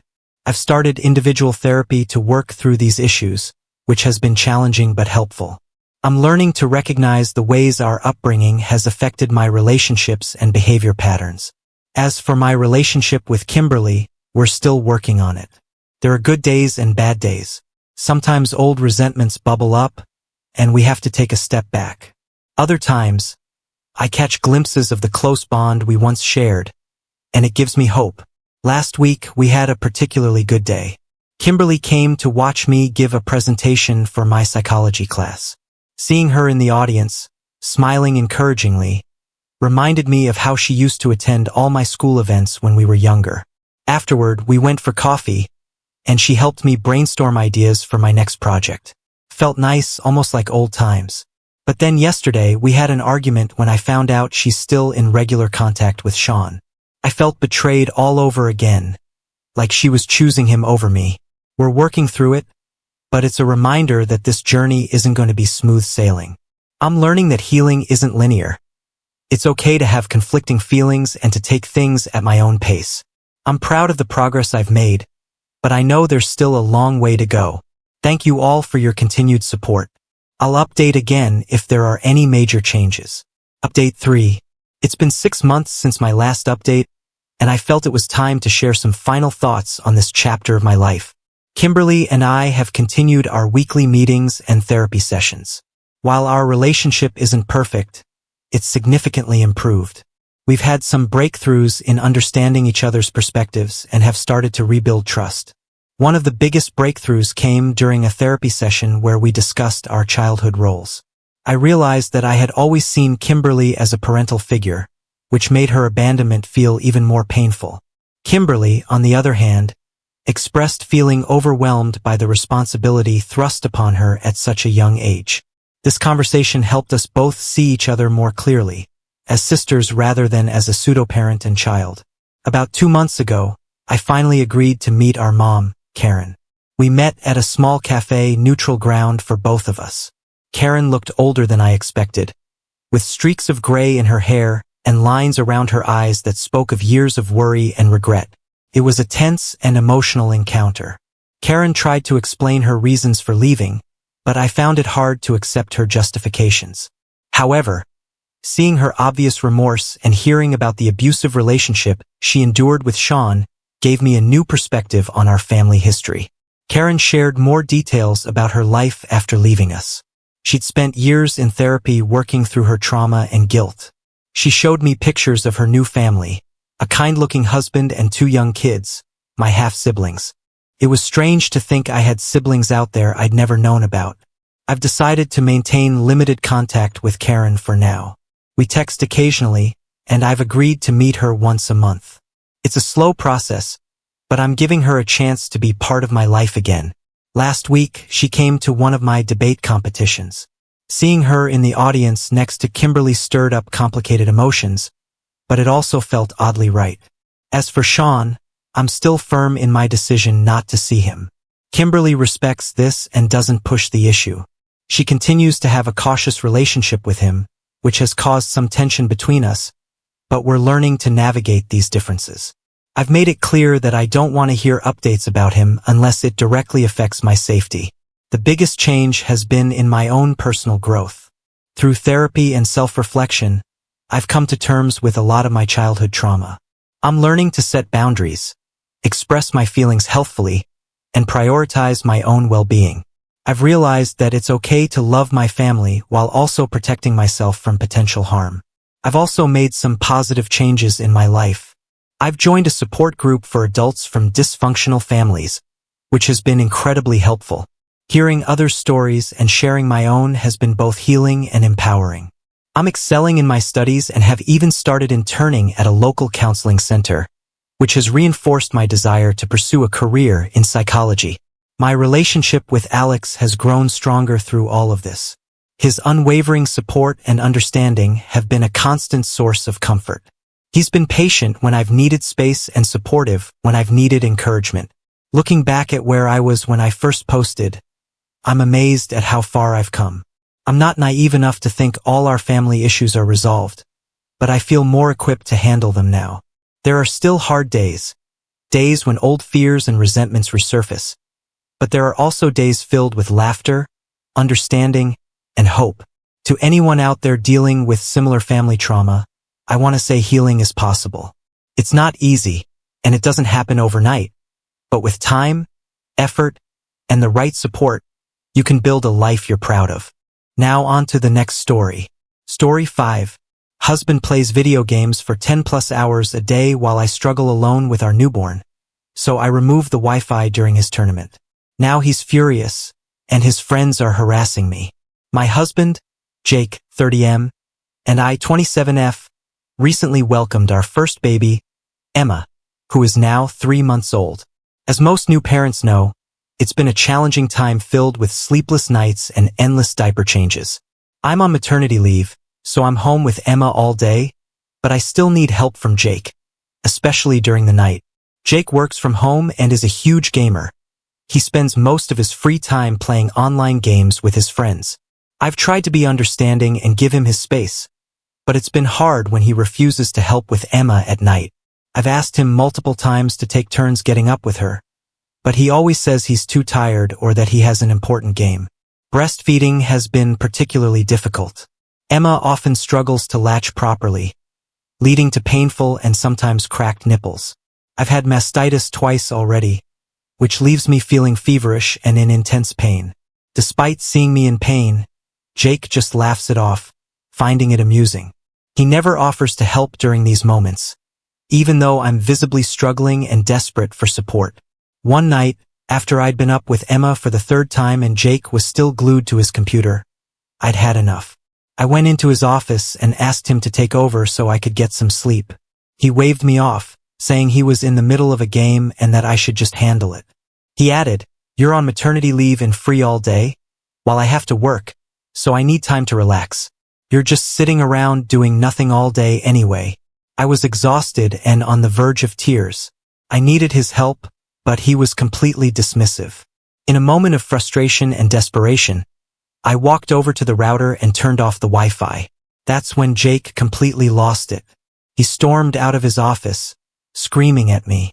Apparently, he and his friends were in some sort of online tournament, and they were about to win when I unplugged the Wi-Fi. He called me selfish, irresponsible, and accused me of sabotaging his one form of relaxation. He went on to say that I had no right to interfere with his me time, and that I should have just waited until he was done. I calmly explained that I needed his help and that our baby was more important than his game. He refused to listen and continued to berate me, adding that I haven't even been having sex with him and that we've only had sex 4 times since Emma was born. He accused me of wanting to take everything away from him while doing nothing all day and sitting at home on my ass. Jake never helps during the day either, even after he finishes work at 5 p.m. I don't expect him to help during work hours, but once he's off, he should be stepping up as a parent. Instead, he goes straight to his games, leaving me to handle everything alone. Since then, he's been sulking around the house, barely speaking to me. To make matters worse, his friends have been sending me nasty messages, calling me a crazy wife and saying I'm unreasonable. One of them even suggested that Jake should leave me because I'm too demanding. I feel like I'm losing my mind here, just trying to get a bit of support. I'm exhausted, and all I wanted was for Jake to step up and be a parent, too. Instead, I'm being painted as the villain for wanting help with our newborn. Edit 1. For those saying why I married him and didn't I know this before, Jake was completely different before Emma was born. He was supportive and understanding. This behavior is new and shocking to me. Edit 2. To all those calling me names, I am sorry. Your words cut deep, and I feel more hurt than I can express. I didn't turn off the Wi-Fi out of spite or because I couldn't handle my responsibilities. It was a desperate act after feeling completely unsupported and alone. I feel like I'm drowning in guilt and sadness. This time with Emma has been incredibly challenging. I'm constantly exhausted and in pain from breastfeeding. All I do is cry because I feel like such a failure. I just can't anymore. Jake works hard, and I appreciate him, but his indifference to my struggles makes me feel so isolated. I spend my days and nights in tears wondering if I'm failing as a mother and a wife. All I've wanted is for us to share the responsibilities of parenting, especially during those late-night feedings and diaper changes that leave me feeling so drained. I've been struggling with feelings of sadness and guilt, wondering if I'm failing as a mother and a wife. It's not about controlling his downtime. It's about needing his support during this incredibly tough time. I wish you could understand the depth of loneliness and frustration I've been feeling. Your words about me being selfish and immature hit hard because I've been questioning myself constantly. I never wanted to play the victim or make Jake out to be the bad guy. All I wanted was for us to work together as a team, like we promised each other when we decided to start a family. I'm sorry if my actions hurt anyone, including Jake and his friends. I was overwhelmed and at my breaking point. I'm trapped in a cycle of guilt, feeling like everything is my fault. I never wanted to hurt anyone. I just don't know how to cope anymore. I'm not trying to be selfish. I'm just trying to survive. Edit 3. A lot of people are saying I am making breastfeeding a huge deal and millions of moms do it too. But mastitis isn't just a minor inconvenience. It's an excruciating, throbbing pain that feels like shards of glass stabbing into my breast with every suckle. Sometimes the pain is so intense that I cry silently while Emma feeds and I have to bury my face in a pillow to muffle my cries because Jake has made it clear that my suffering is a nuisance to him. He says he is either working, gaming, or sleeping, so I should not disturb him. And some people are saying that even if this happens to me, then WTF should he do? Do I expect him to grow a breast and feed Emma? But no, I am not expecting him to do that. I just want him to support me. He never offers to help during these moments, even though I'm in tears and desperately in need of support. Now for some comments. Comment 1, NTA. Sex 4 times with a 3-month-old? Considering that one is not supposed to have intercourse at all the first 6 weeks due to infection risk, he is not painting himself in a pretty light here at all. Comment 2. As soon as he brought up the lack of sex, it showed who he was. If you told him that you wanted sex, he would stop gaming when he came home. This has to do with you not catering to his needs. You need to really think about if you want your daughter to be raised in a house where her father treats her mother badly. Remember that kids learn what is acceptable behavior in relationships by watching what their parents do. Is this the kind of relationship that you would want your daughter to have? Comment 3. That was the part that really sent it over the top for me. What kind of person complains about only being able to get their dick wet 4 times since their baby was born just 3 months ago? Doing the math makes him look even worse. Most women are not physically, mentally, or emotionally prepared for sexual intercourse for at least 6 to 8 weeks after creating an entirely new human being from scratch. So either he's complaining about only having sex 4 times in a month, which is a ridiculous complaint, especially with a newborn in the house, or he pressured her into resuming sexual activity immediately after giving birth. Neither of those makes him the victim. Comment 4. Put some bottles in the fridge, put the baby on Jake's chest, and walk out the door.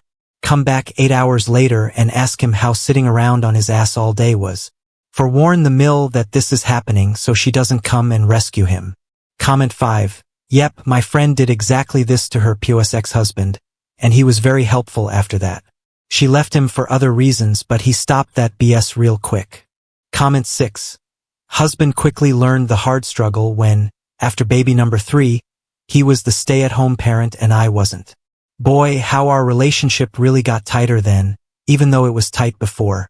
Opie, I understand your perspective, but it's really not that simple. Yes, I'm home with Emma during the day, but caring for a newborn is incredibly demanding, both physically and emotionally. Jake works from home, which means he's here, but he rarely helps with anything beyond his work or his games. Even on weekends when he's not working, he's glued to his computer gaming with his friends. He never changes diapers, dresses her, or even comforts her when she's crying. It's not just about the physical tasks. It's about feeling supported and not shouldering everything on my own when I'm already stretched thin emotionally and physically. I'm not trying to make it sound like I'm the only one making sacrifices. I appreciate that he works hard, but I'm also working hard to care for our baby without much help. It's exhausting, and it hurts to feel like I'm doing this alone. I just wish he would see how much I need him to be present, not just physically here but emotionally. 2. It's not about throwing tantrums. It's about trying to get through each day without feeling completely overwhelmed and unsupported. Comment 7. Do not listen to this person. They are an idiot, and you are not being selfish by asking your partner to also parent his child. You're on maternity leave, not vacation. Caring for a newborn is hard work, contrary to whatever this walking talking trash says. You are 3 months postpartum. You're struggling with breastfeeding. You are sleep deprived, vulnerable, and frequently sick, and your husband doesn't help and laughs at you when you're sick. Who does that? He is putting your child at risk. He's putting you at risk. You are overwhelmed and exhausted and doing it all alone. That's when accidents happen. Jake is the bad guy. He is 30 years old, and he should be able to balance work, free time, and caring for his child. Instead, he only cares about himself. There are hundreds of fathers around who love gaming, work, and still parent their children without complaint. You are drowning, and your partner is watching you and laughing about it. Do you have family? Any other support? You need to reach out and tell them what the hell is going on. Where are Jake's parents? And all this? Does his mother know he leaves you to do everything by yourself so he can play video games? Respectfully, he is an adult with responsibilities. He doesn't get to sit around acting like a teenager again. You are 3 months postpartum. Your husband doesn't help, laughs at you when sick, and justifies not helping because you haven't had sex with him since you gave birth. Please leave. Can you stay with your family because this cannot go on, and it's going to affect your health and your child's safety. NTA, but you are doing a disservice to yourself and your child if you stay and let Jake act like this. Comment 8. I'm a dad, gamer, and a stay-at-home dad gamer. Simply put, kids come first. I've stopped playing games where I can't really control when I walk away unless the kids are in bed. Also, you had a baby with a man-child. You all need to pick better partners to have kids with. Already, there is no way this type of just sprung up. He has been this way since the beginning and you chose to ignore it. It's really sucky because you and this kid deserve so much better. But come on, you knew that your husband was like this before the kid. I'm sure he barely helps with the house duties, never mind child/baby duties. But no, you aren't the ass, baby comes first, plain and simple. OP. I wish everyone could be like you. It's incredibly tough when the person you thought would be there for you and your child isn't stepping up. I feel so lost and alone in this struggle. All I want is for us to prioritize our baby and work together. But it's been a constant battle. Thank you for understanding that the baby comes first. It means a lot to hear someone else recognize that. Update 1. First, I want to say that I initially posted just to find out if I was wrong for sabotaging my husband's tournament. I ended up sharing a lot of context, and I never expected to receive such an outpouring of advice on other issues. But oh my God, your responses have been the best thing that's happened to me lately. Your words have had a profound impact on me. From the bottom of my heart, thank you so much to all the mamas, dads, and everyone who offered their wonderful advice and educated me on postpartum depression, PPD. After reading everything, I immediately booked an appointment for the next day, and it turns out I do have PPD. I'll be starting therapy soon, and my doctor has also suggested joining a support group. I'm still considering it. I never thought I'd be saying this to random strangers, but I love you all so much. You've turned my life around. Thank you so much to everyone who informed me about tongue ties. I went to see a doctor for this as well, and it turns out my baby has a minor, unnoticeable tongue tie that was causing all the latching issues. I've scheduled an appointment later this week to get it corrected. Without your advice, I would have never known, and it would have continued to be a struggle. Yesterday I was feeling so depressed, crying all day, but today everything feels so much better. Each one of your comments made a difference. I've read almost all of your advice, though I couldn't reply to every comment. I spent a lot of time reading, and each one touched my heart deeply. Again, thank you so much, everyone. You are incredible. To everyone who helped me with their advice and resources like books, other subreddits and websites, I am eternally grateful. I promise I'll reply whenever I get a chance. I saved a lot of comments because the advice was so invaluable. I'm amazed that so many people took the time to give me and my baby detailed, thoughtful replies. I'll try to respond to you guys whenever I can. I hope you all understand about the sex thing. Thank you to everyone who made me aware that this isn't normal. I had been feeling guilty this whole time, thinking it's already been 6 weeks and wondering why I don't want to have sex. Jake was gaslighting me into believing that my sex drive should be normal after 6 weeks and guilting me for not wanting to have sex. Each of the 4 times we did, I felt very uncomfortable, but I thought maybe it was just me. Now that everyone has shared how long their partners waited and husbands have told me how long they waited for their wives to be comfortable, it made me realize how much I've been pressured unfairly. Also, there were a few gamer people who trolled me heavily for what I did, but most of the gamer parents, especially gamer dads, came forward and shared how wonderful they are as parents and how gaming comes after their child. The first hour after I posted this, I was harassed badly, especially by this one person. His account has been deleted by the moderators now, but after that horrific hour, most people were so supportive and nice. I was thinking of deleting my post after all the backlash from some gamers and a lot of men agreeing with Jake, saying that just because I am on maternity leave, I do nothing all day and shouldn't expect Jake to help because he is working and I am being unreasonable for wanting him to help out more, but thank God I didn't delete it. It would have been the worst mistake. Trust me, you guys, it's not just about the advice but the emotional support you gave me in a day sitting miles away from me. My husband couldn't even give that in 3 months being under the same roof as me. This made me feel so much better, realizing how much I needed this support. Again, thank you so much, everyone. I still cry a lot and feel an overwhelming sense of guilt, like a heavy weight pressing down on my heart. There are moments when I feel like I'm failing as a mother and a wife, and the pain of those thoughts is unbearable. But thanks to all of you, I feel so much better than before. Your words have been like a lifeline, pulling me out of the darkest depths of despair. Every comment, every message has been a reminder that I'm not alone in this struggle. I can't describe the relief of knowing that there are people who understand and care. It's like a warm embrace that I desperately needed, and for that, I am very grateful. You've given me the strength to keep going, to fight for myself and my baby, and for that, I will never be able to thank you enough. Answering some questions asked a lot. How long have we been together? We dated for 1 year and 5 months before getting married and have been married for about 1 year and 4 months. So in total, about 2 years and 9 months. Was the pregnancy planned? Yes, it was planned and actually his idea. I wanted to wait at least a year after getting married, but he made everything sound so good. Like we would be such great parents and how we would do stuff together and how happy everything would be. I didn't need much convincing. I got very excited hearing all this and had butterflies in my stomach.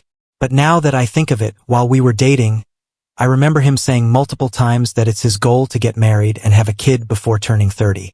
Emma was born a month before he turned 30, so maybe he was just trying to achieve his goal. A lot of people, mostly men, are commenting that what they believe happened is that we dated for a few months, got pregnant, and had to marry in haste all within less than a year, and that's the reason he is being like this. According to them, I forced him into all this because I baby-trapped him and he never wanted to have a kid. But this is far from the truth. How long does my maternity leave last? And is it paid or unpaid? I work at a well-known US-based company that offers 16 weeks of paid maternity leave. Maternity leave can be extended up to 22 weeks, but those additional weeks will be unpaid. How does my income compare to his? I do make a little more money than he does annually, but I also have longer working hours.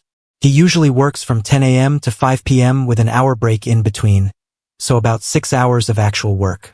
Why did I have a baby with him when I knew he was so into gaming? No, he wasn't into gaming that much before. It was like 3 to 4 hours a day.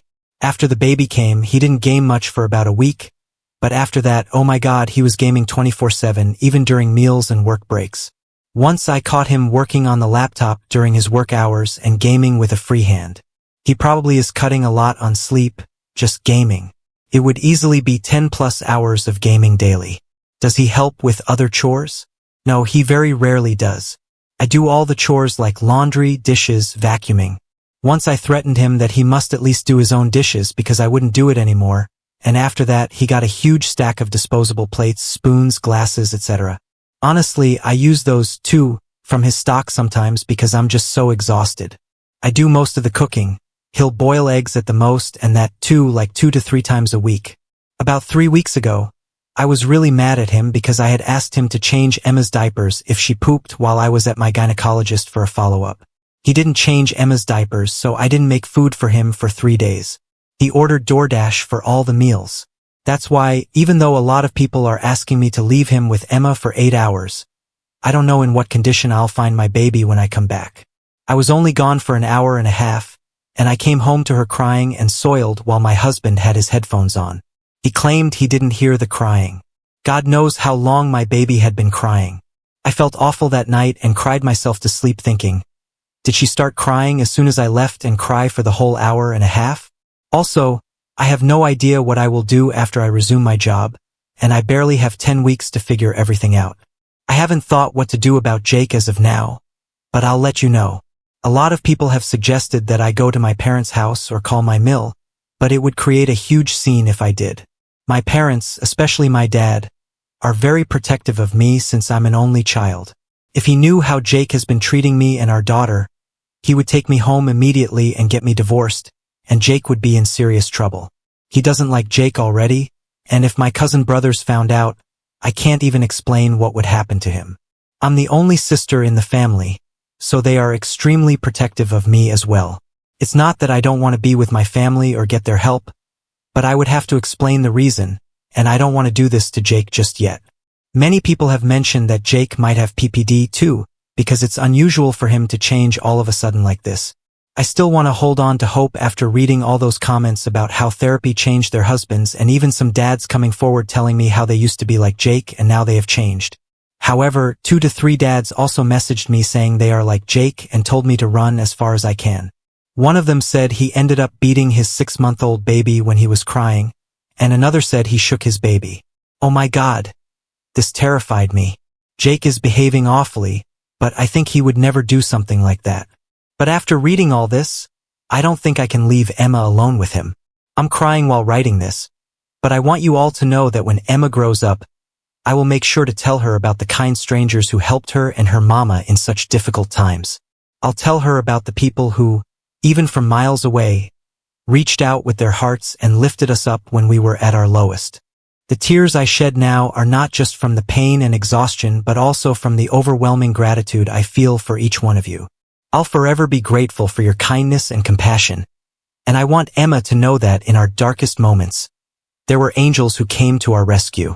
Thank you for giving us the strength to carry on. I'll try to keep you all updated on how things progress. Sending love and gratitude to each and every one of you. Edit 4. Many of you are urging me to call my dad ASAP and get his help. Trust me, I understand why you're saying this, but there's something you should know about my dad. When it comes to me, he's incredibly hot-headed and protective.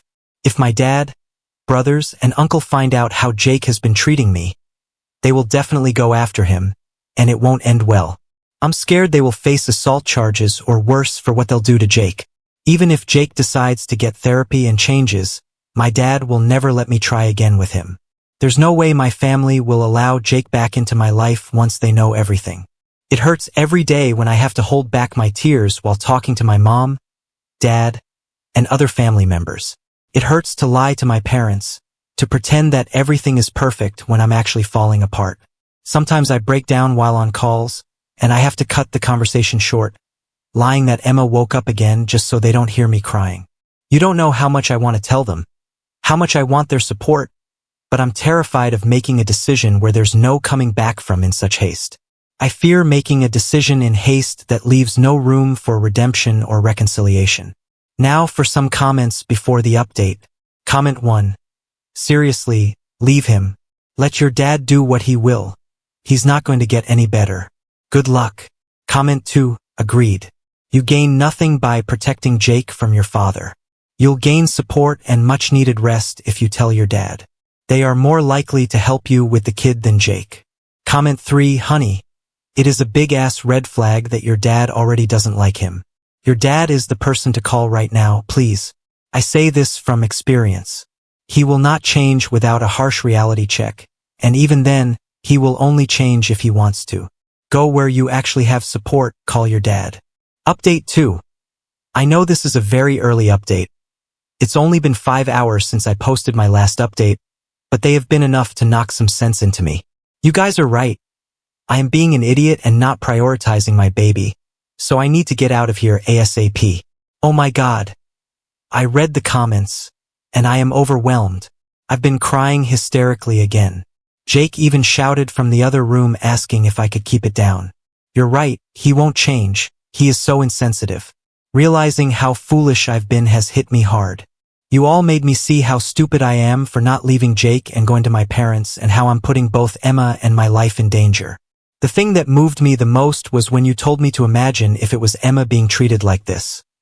Would I want her to keep quiet or tell me what's happening with her? That hit me so hard. I can't bear the thought of her going through what I'm going through. I've decided to talk to my family tomorrow or the day after tomorrow.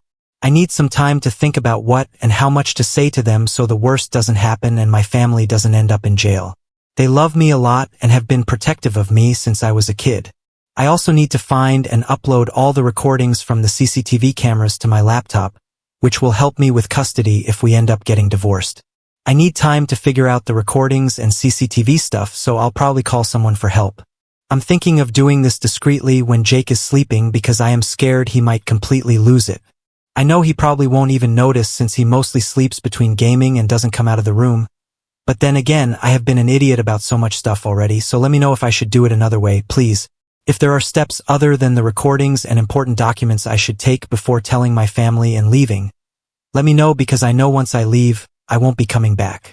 I know I don't reply often, but I read your comments, and I promise I'll try to reply when things are better here. But please, I only have a little time and don't want to mess this up. You guys have scared the hell out of me with the possibilities of what could happen. You all are saying Jake will kill the baby, and I'll end up doing a funeral for my baby. Please don't say stuff like that. That's just a very cruel and mean thing to say. I have already been so depressed and crying, and now it feels like I am drowning again. Please, please, please stop saying that I'll end up with a dead baby. It's very, very insensitive, even if you are saying this just so I would ask for help and leave Jake. Secondly, I know you must be thinking, why does this woman cry a lot? She is always crying, and she is pathetic. But I don't know what's happening to me. All I do is cry, and I wasn't like this before. I cried very little before giving birth. To be honest, I am just very overwhelmed. And to those who are saying bad things about my dad, calling him a psycho-control freak with anger issues, trust me, he is nothing like that. He is actually a very calm person, but he is very close to me and extremely protective since I was little. He gets protective even when someone raises their voice at me. He is not a bad person. He just cares deeply about me. Thank you all for your support and advice. You've opened my eyes, and I'm determined to make things better for Emma and me. Now on to the next story. Story 6. My ex-boyfriend found out about my cheating, and now he's extremely upset. I realize it's impossible to describe what happened in the title, so I'm just going to clarify that it's nothing like it sounds, and that the post is long. Okay. When I, 34F, was 14, I finally got my life back on track after a rough childhood. I lost my dad, was bullied at school, and blah blah blah. I simply had some rough years. But I changed schools, met my group of friends, and someone who, a couple of months later, became my first boyfriend, Tomas, 34M now. I was really happy. I felt like I had finally found my place. I was doing well in school, had a job, and at least 2 weekends a month, my group of friends and I would leave town to go to a city on the coast or the capital city, just 2 or 3 hours away by car.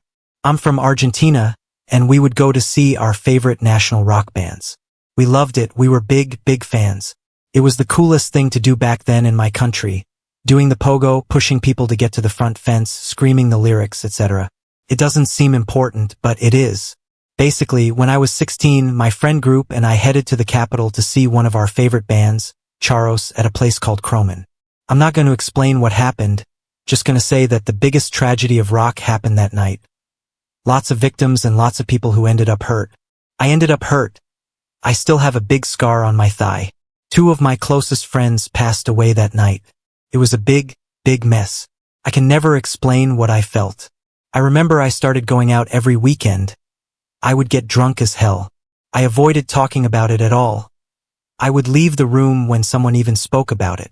I kept pretending that everything was fine, that I was fine. In case you're wondering, getting alcohol in Latin America as a minor isn't hard, much less in a small town. Plus, I'm from a town where, for some reason, we also go out on Thursdays, and in Latin America, we usually leave clubs and parties around 6 a.m. on Fridays. I would show up drunk at school, but that was common, so no one realized. Tomas was there, supporting me through everything, working hard to get a smile out of me every day, trying to get me to open up but not pushing me too much either, hugging me when I needed to, and well, our relationship grew stronger despite me going into a darker hole. When we graduated, we moved to the same city to keep studying, and I decided that it was time for me to cut the bullshit. I got a part-time job and worked hard to get the best grades, got new friends, stopped partying so much. I thought I was fine, or at least I wanted to convince myself that I was, but with time I realized that I wasn't. We were like 20, and I remember I started to drink again. I hated myself. I felt miserable. I had nightmares about that night, and I felt even worse because I thought I was being ungrateful. I survived, at least in my mind, feeling like this was pathetic. Mental health, well, we didn't speak much about it then. It was a taboo to go to therapy. During this time, I started to treat Tomas badly. I was mistreating. No, I never hit him or anything like that. But I would often yell at him or call him names when he was just trying to help. I kept pushing him away. I realized he deserved better than me. Tomas was always an angel. Of course he did. It didn't make sense to me why he was still supporting me. When he found me passed out after so much drinking on the floor, he would take me to the bathroom, bathe me, dress me and put me to bed, cook for me, clean my apartment. It only made me feel worse. I had a great man, and I was treating him like shit. He simply deserved better than me. I tried to tell him that we needed to break up, but he refused. Tomas refused and told me he would stick by me no matter what, but I only got worse and I felt like I was going to drag him down with me, and I couldn't stand the idea of seeing him with me. So, after thinking it over, I made a choice. I did the only thing I knew he wouldn't forgive. Well, I told him I did it. I told him I cheated on him with a guy from my work, a friend he was jealous of. He was upset, confused, angry, sad, and felt betrayed. Of course, it was heartbreaking to see him like that, but I knew it was necessary. He was much better without me. I was just a dead weight back then. Anyway, he left. I simply didn't see him again afterward. I didn't call him either, didn't search for him even though I wanted to. After I graduated, I got a full-time job, and I got tired of feeling miserable. My mom got me in contact with survivors. I'm going to clarify, many survivors had killed themselves or tried to. Most of us ended up with serious mental health issues, as you can see, and they ended up convincing me to start therapy. I stopped drinking for good, and well, it was all really hard. Finally stopping avoiding reality and facing my problems, accepting that I needed help. The whole process of opening up was hard but worth it. Countless are the nights where I just stared at my phone wondering if I should call Tomas or not. I wanted to call him, tell him I had lied, apologize for everything, and thank him for everything he did for me. I have to say Tomas did call to check up a few times, but I always decided not to pick up. I heard a lot of voicemails from him while he was drunk, asking how I could do that to him, but he would still say that he loved me and he asked me how I was. I forced myself to never answer. With time, his calls stopped. I got better and started to go back to my old self slowly. I started dating again, started to have more fun, and eventually got married and had a daughter. Life did get better for me, but all that goes up must come down, and my husband ended up cheating on me. Karma's AB, I know. I divorced him and was able to buy my own house and got primary custody of our daughter. My daughter has been the light of my eyes, and even with everything that happened lately, for her I would never let myself fall into that depression again. I was, and still am, happier than ever. Anyway, I got in contact again with Tomas like 5 months ago. He found me on Instagram and just sent me a DM, and we started chatting to catch up about life. He also had a kid, a 5-year-old son, but he's not with his mother. It was a product of a one-night stand, and they have a good co-parenting relationship. He has him 2 weeks a month. The thing is, we started to meet up again just as friends at first, but then we started to hook up. We would go on dates, but we never talked about the cheating. But finally, I confessed that my feelings for him were back. Tomas told me he was feeling the same, but he wasn't sure about starting anything again with someone who had cheated. That's when I chose to finally open up about what happened in the past, about how I was feeling, and how I didn't want to drag him down with me. So that's why I chose to lie about cheating on him. Tomas was shocked. He got upset, and I remember how he left. He called me later and told me I shouldn't have lied to him about something like cheating, that I should have just told him that I didn't want to be with him anymore. I explained my side again and told him I'd rather him think really badly of me, to be really sad for a while, but eventually move on, than to drag him with me into my dark hole.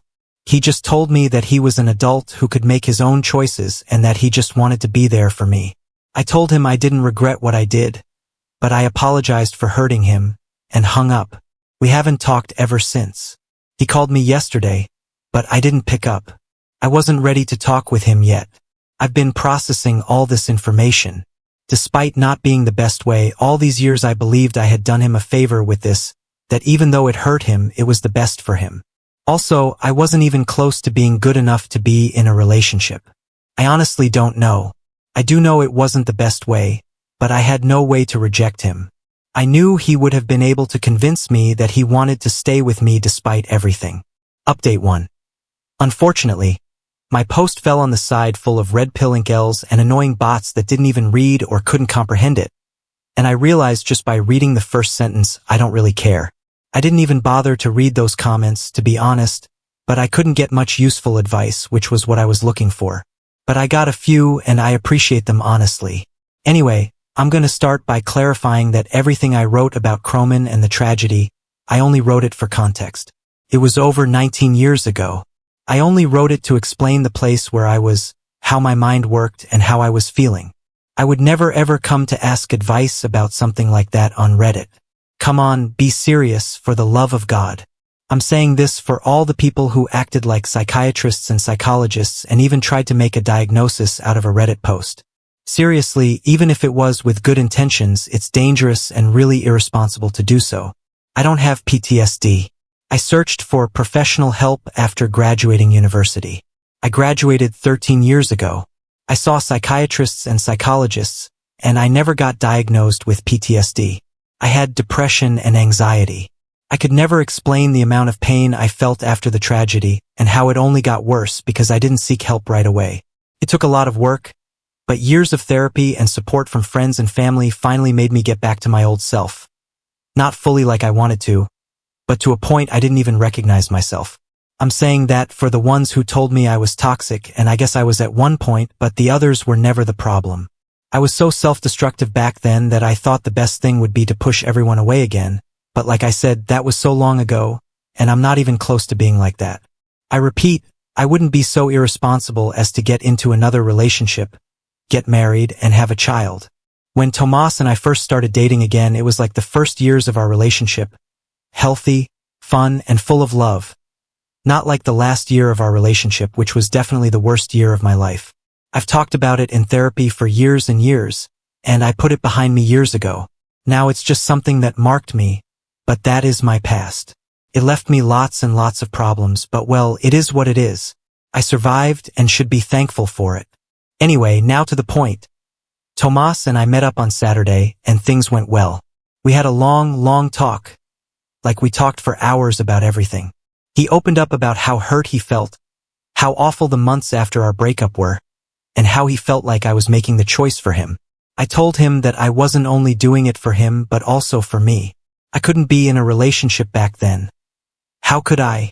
Traumatized for whatever reason I was back then. I was so self-destructive and not nice to be around. I also told him how he might have wanted to stay, but I didn't want him to. I reminded him that I tried to break up with him many times, and he simply wouldn't listen to my reasons and apologized for it. But he also explained how he loved me more than anything and couldn't leave in that situation, and how even after he thought I had cheated, he was scared about me trying to kill myself every time there was news about one of the survivors of Croman who had killed themselves. He would freak out thinking it was me.